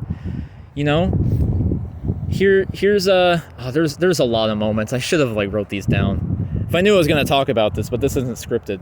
But there's so many moments where I'm just that's a cool way of looking at it. It's a cool way of looking at this scene. Of portraying this, you know?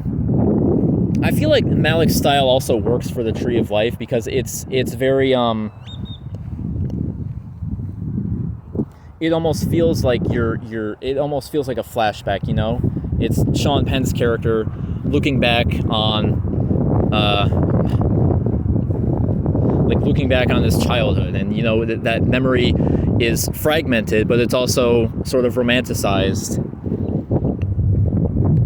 And just another quick side note about the whole indie film, Terrence Malick is amazing, and The Tree of Life is a masterpiece. But again, he has Sean Penn and Brad Pitt in the movie. He also has Jessica Chastain, and is there someone else I'm forgetting? I don't think so. But like, again, like, you know, that's not really like an indie film. Malick is really interesting in that way, because like a lot of actors like really want to work with him. Like, he's worked with like Christian Bale and Cate Blanchett as well. I think Natalie Portman, Rooney Mara. Like, he like, all these big actors want to work. The Thin Red Line, he came back after 20 years, made The Thin Red Line, and like just half of Hollywood all wanted to be in it. We need the 5-hour cut of that. There was a 5-hour cut of The Thin Red Line, and that was cut down. And like, some of the actors who were in the movie didn't even appear in the final cut.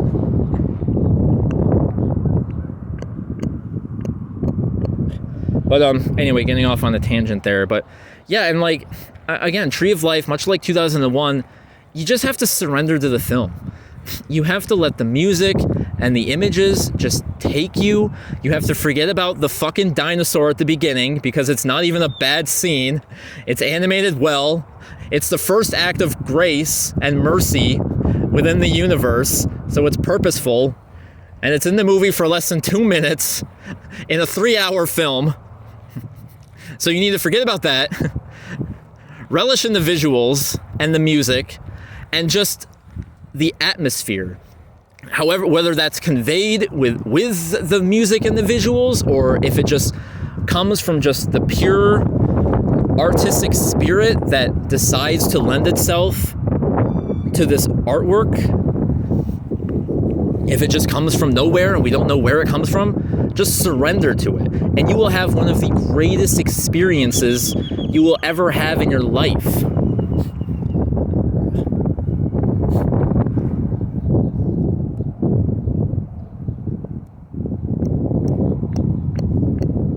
The Tree of Life, it's pure cinema. You can only get that experience through cinema, through film.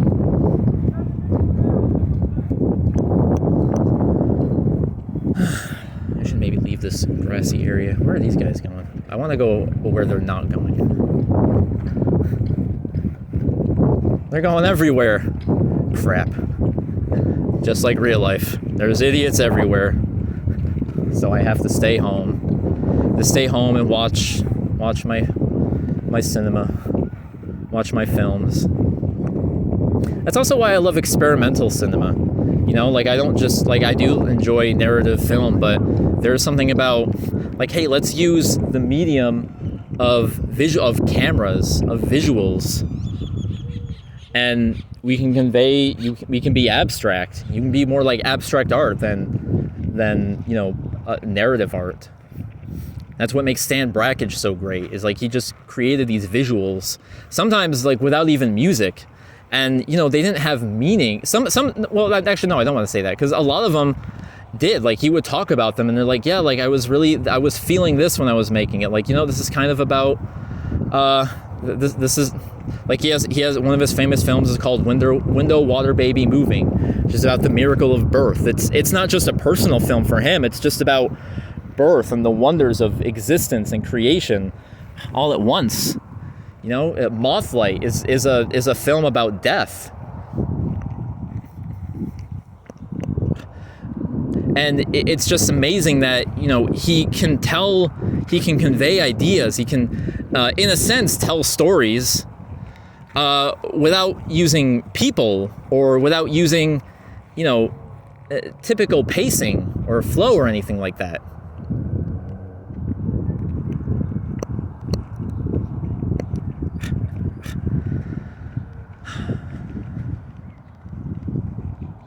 Yeah, Maya Deren is one of the greatest. Recently, I was going through the films of Norman McLaren, and I think I can confidently say that Norman McLaren is now my favorite experimental filmmaker. Because what Norman McLaren brings to his films is this sense of joy. He has a bit of humor. He has fun in his films. He's like Fellini in the sense that he's able to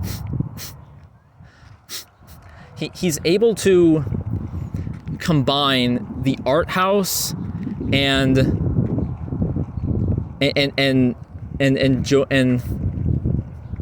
a sense of freedom. He's able to combine the art house and the jubilancy.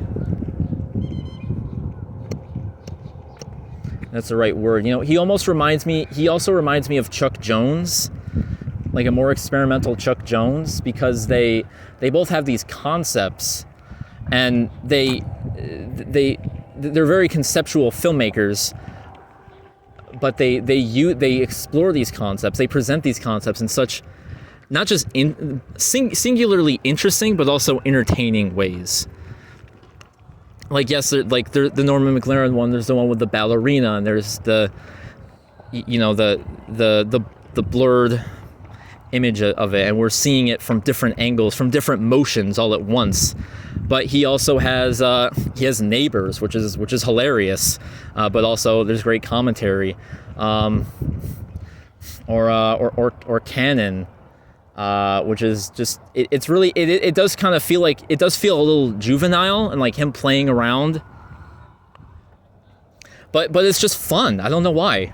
A cherry tale is funny, and then but like he's also known for like putting things to music, like dots, and just putting abstract art to music. It's fun.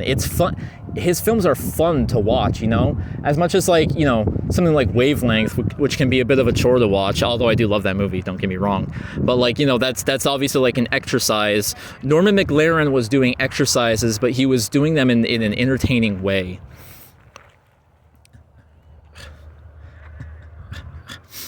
And yeah, I think sometimes we forget, like, we get very artistic, but we get all into artsy, and we get into like slow philosophical cinema, and we forget that, we should have fun. That we can still have fun watching these things.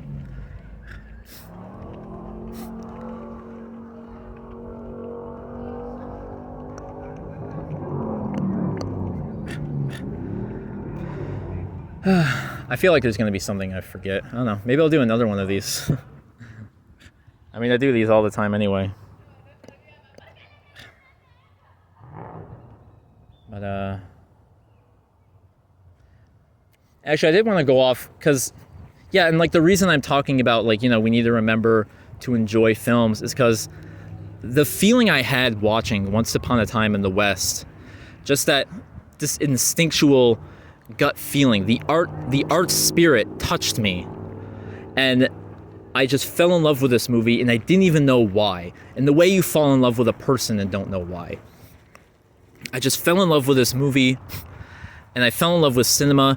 Even after I watched so many movies that like I don't connect with, I still love cinema. But I haven't felt that feeling in so long. At least not quite as powerful. Because maybe I have. I've definitely been. I've still. I don't know. I feel like I've still been enamored with films. I don't know if I've quite been put under the spell the same time I first watched 8.5 or Persona.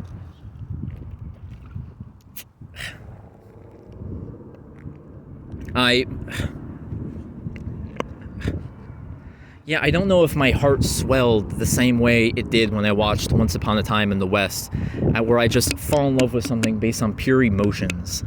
And I just stop analyzing, I just stop thinking about the movie for a second. Like, just shut up and let the movie do it for you.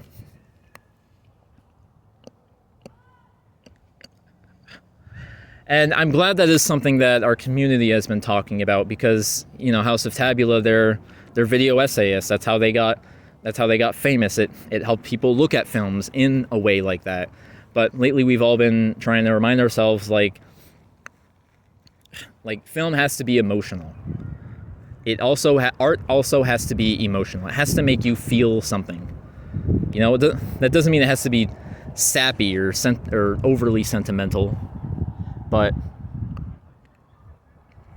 it has to make you feel something. It has to give you an experience. You should leave the piece of art a different person prior to when you engaged with it.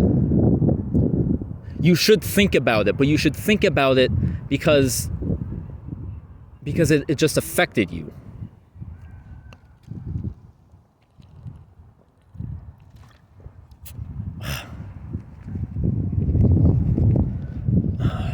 almost out of water. I don't remember where it was. I saw like a water fountain thing where like you could refill a water bottle. Was it back over there?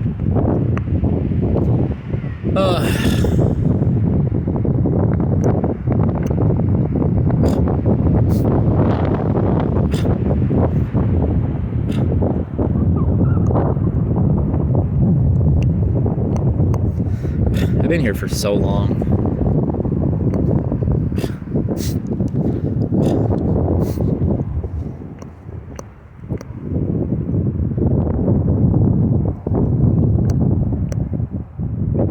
Yeah, I guess nothing's happening. I don't know. My technique, my filming philosophy is is not to cut these, not to cut in the middle of these. So yeah, sorry, you'll have to be subjected to nothing right now.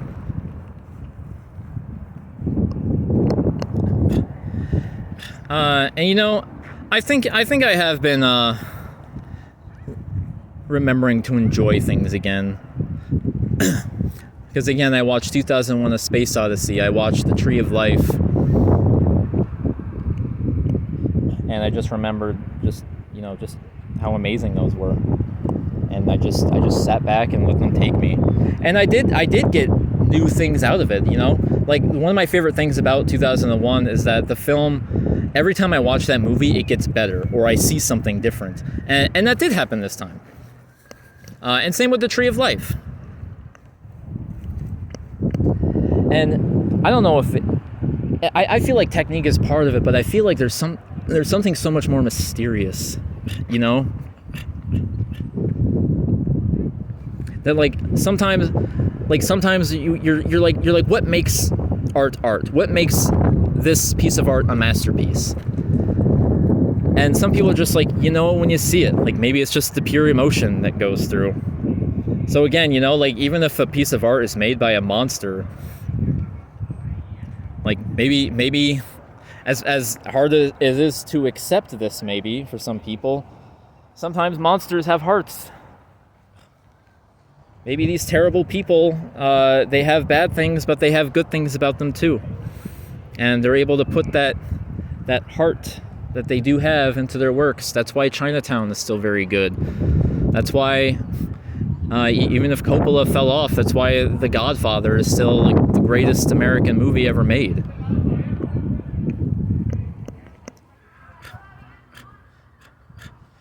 And plenty of some of the most famous filmmakers just kind of even rejected like formalism, stuff like that. People like Orson Welles and Werner Herzog. Orson Welles had never made a movie. He didn't even know how to make a movie. And that's why Citizen Kane was so good, because he wanted to do all these things that everyone else was taught not to do.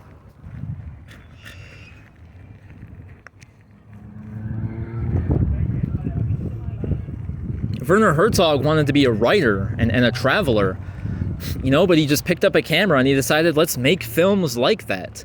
Let's make films in that style.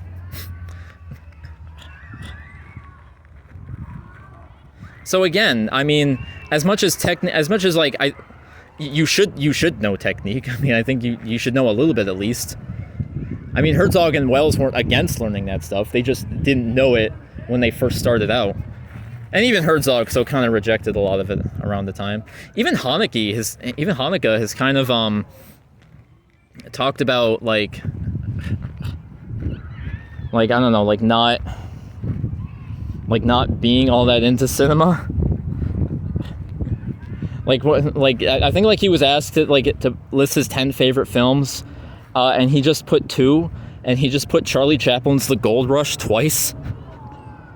So it's weird. It's weird how so many great film artists are not film scholars or film students.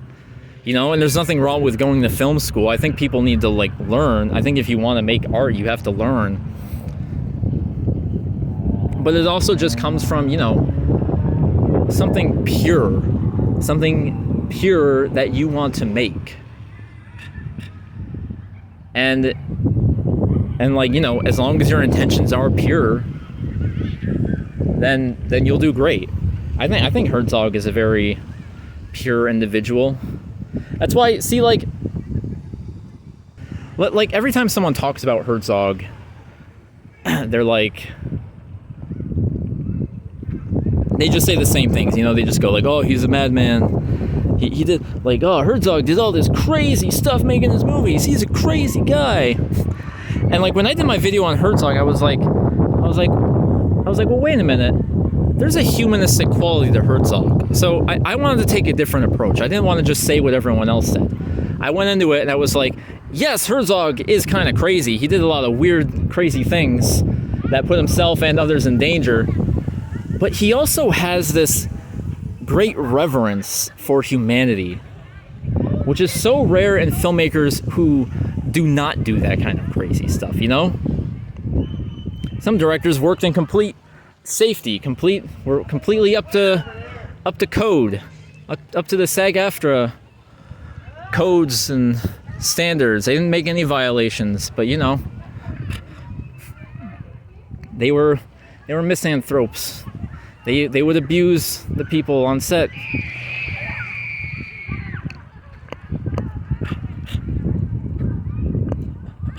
And again, it's that duality, you know? People are not perfect. People will have flaws. But that doesn't mean we should write them off. We should hold them accountable for their actions.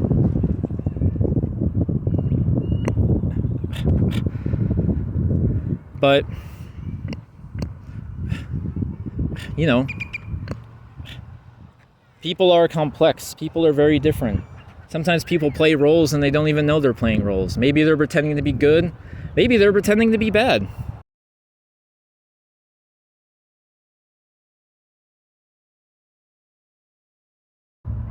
You know, I thought this park was a little bigger. Maybe I just, actually, well, I've been doing this for a while.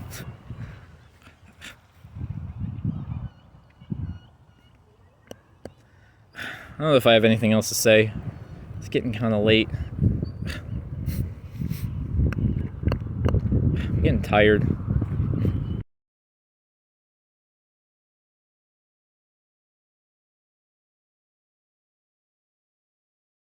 Sometimes you can recognize this artistic spirit. Yeah, I'm not going anywhere.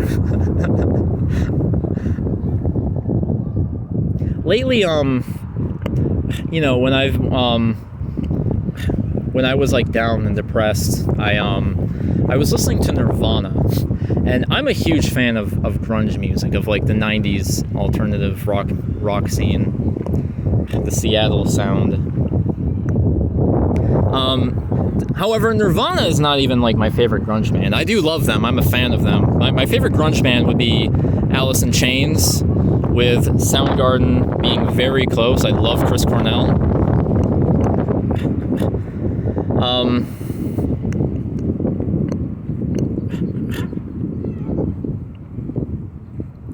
But I don't know, like, and I would revisit that music, but at the same time, I felt more of a kinship when I listened to Nirvana.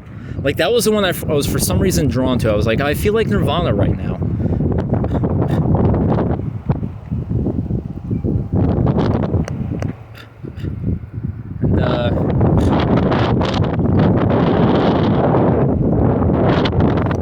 And I do have this weird kinship with when I think about Kurt Cobain and also Vincent van Gogh. Because Kurt Cobain was not just a rock star, you know. If he didn't, who knows if it's just due to his death or whatever, but like he's a legend now. He is no longer a person. He's become a music myth. And whether you want to say that's a good thing or a bad thing, we can debate that another time, but or we can discuss that.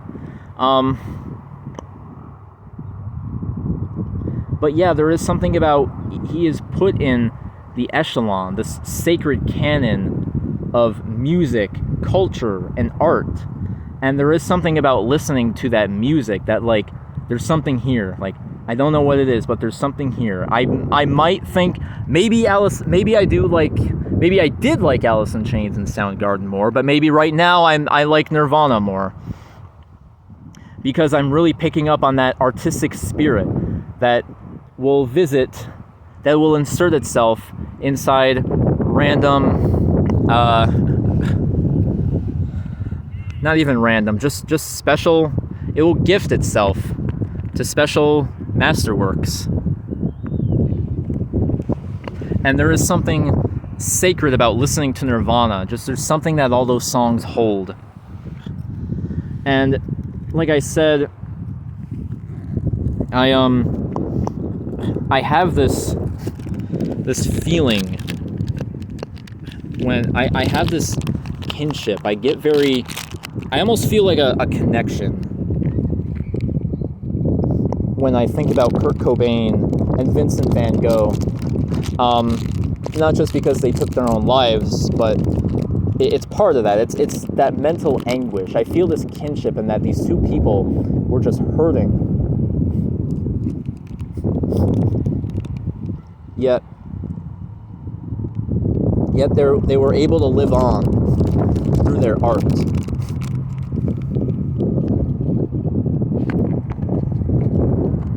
These fruit snacks are all melted. Yeah.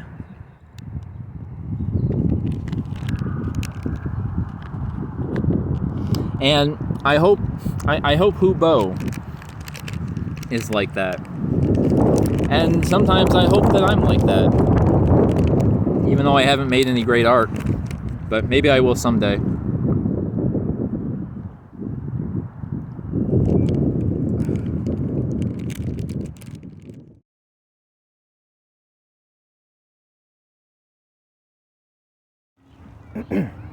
Found the water thing.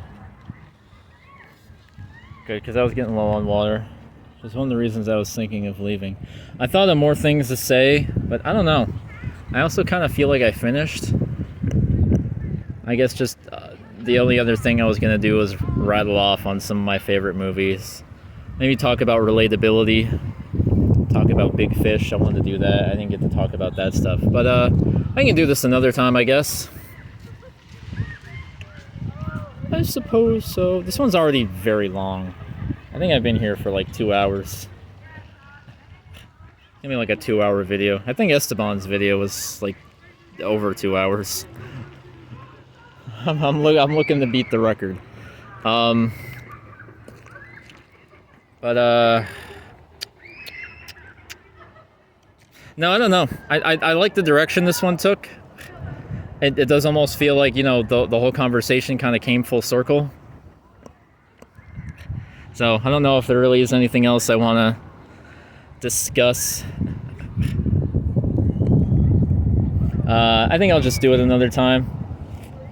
I'm satisfied with this one.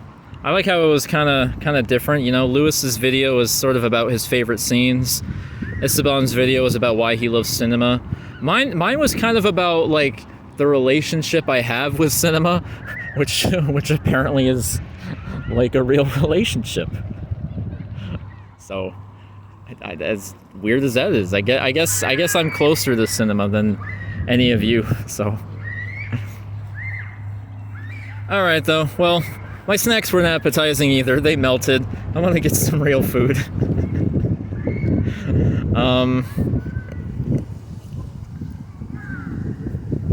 Geez, whatever. Thank you all so much for joining me, listening in on this. I enjoyed this. I wasn't sure if I really wanted to do this, but I think this turned out pretty okay. It was an okay episode.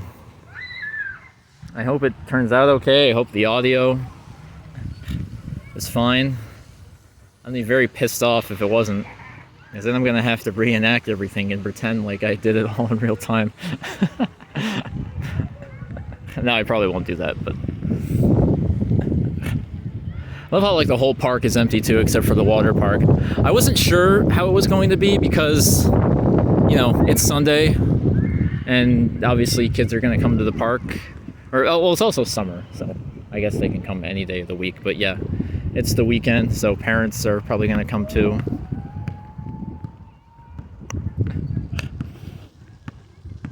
But yeah, it wasn't, nobody bothered me, except for that duck, except for that Godard loving duck.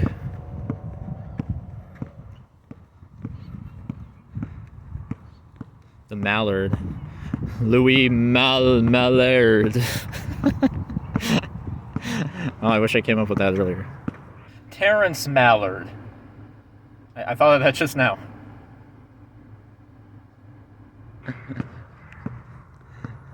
Although Louis Malle is amazing. He's legions better than Godard. I love Louis Malle. I think my favorite movie from him is actually probably Zazie dans le Metro. Or Zazie rides the metro, or Zazie on the metro. What's that here? Which is like this extravagant comedy. It's like he's made all kinds of different films. He has Elevator to the Gallows. He has like serious noir films, but Zazie dans le Metro. My Dinner with Andre, of course. Just really good. But Zazie dans le Metro is like one of the funniest movies I've seen. That would actually rank pretty high in my list of favorites. That movie is Looney Tunes, Marx Brothers, and Monty Python all rolled into one. It's the energy of that film is just, it's like a child hopped up on a sugar rush. On sugar cane. Cane sugar, cocaine sugar. It's one of the funniest movies I've seen, but like, it's a technical marvel. There's so many good uses of like, there's so many good tricks, there's so many good like I don't know, like speed ups and slow downs and what else, and like freeze frames and just like time jumps and cuts, and it's so good. It's like all the tricks that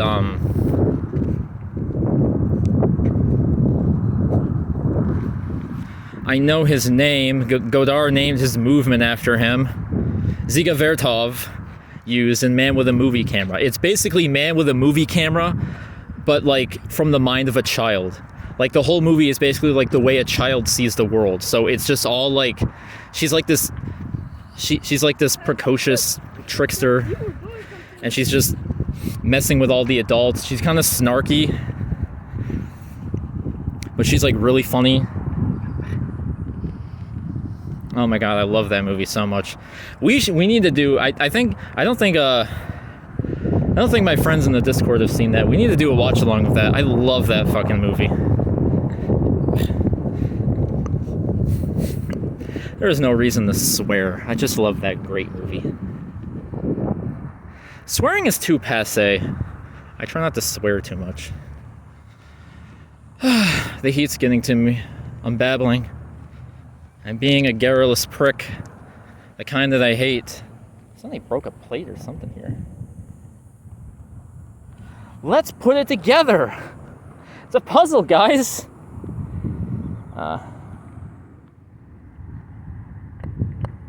Maybe I should. That'd be fun.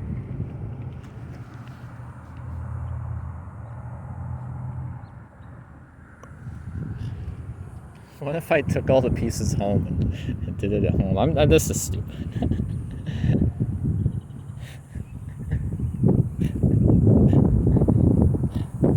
Well, anyway. Zazie dans le Metro. Hilarious. Visually amazing movie. Well, I was talking about earlier, like it's cinema. It's cinema. Like the visuals, the camera tricks, like that's cinema. Like that's a piece of art that can only exist in cinema. And it's a comedy. It's just a comedy. But it's also, a satire. I want to read the book. The book is the whole reason why I want to learn French, just so Zazie down the metro can be funnier to me. That's the whole reason I want to learn French. Because apparently there's like so much wordplay within there. It blends wordplay and philosophy.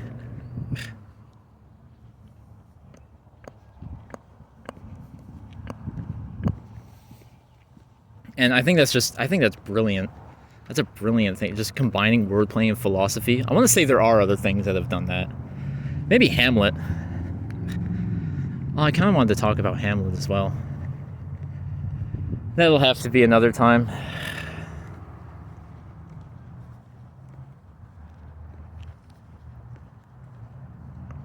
I kind of want to stay and talk more, but I don't know. I don't want to exert myself. I'm satisfied with this. Hopefully you guys are too. I hope you are. Because that's how I validate myself, through other people. If you guys don't like what I do, then I'm useless. I'm not good enough if you guys don't like me. You guys have to like me, okay? If you guys don't like me, I'm gonna get depressed. And I might even want to try and off myself again. So please like this video. If you don't like this video, you're gonna kill me. So it's your fault. It's all up to you. You have to like this. And I mean really like this. If you pretend to like it, I'm gonna know. I'm gonna know that you actually hate it and you're pretending to like it. And you're still gonna kill me that way.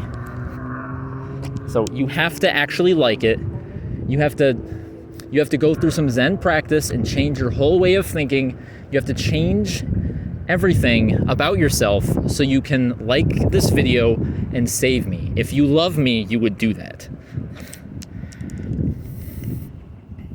If you love me, you would watch Zazie Down the Metro and Big Fish and Tree of Life and 2001 and 8.5 and Persona and every single... Ah, shit, I forgot to put my sun visor in my windshield.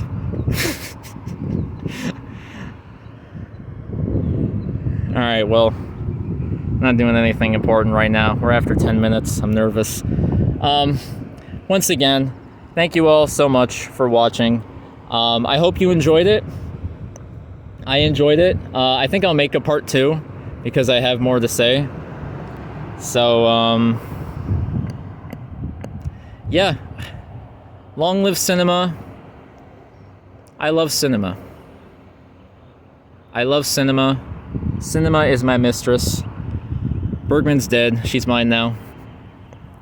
And, I will always love film till the day I die.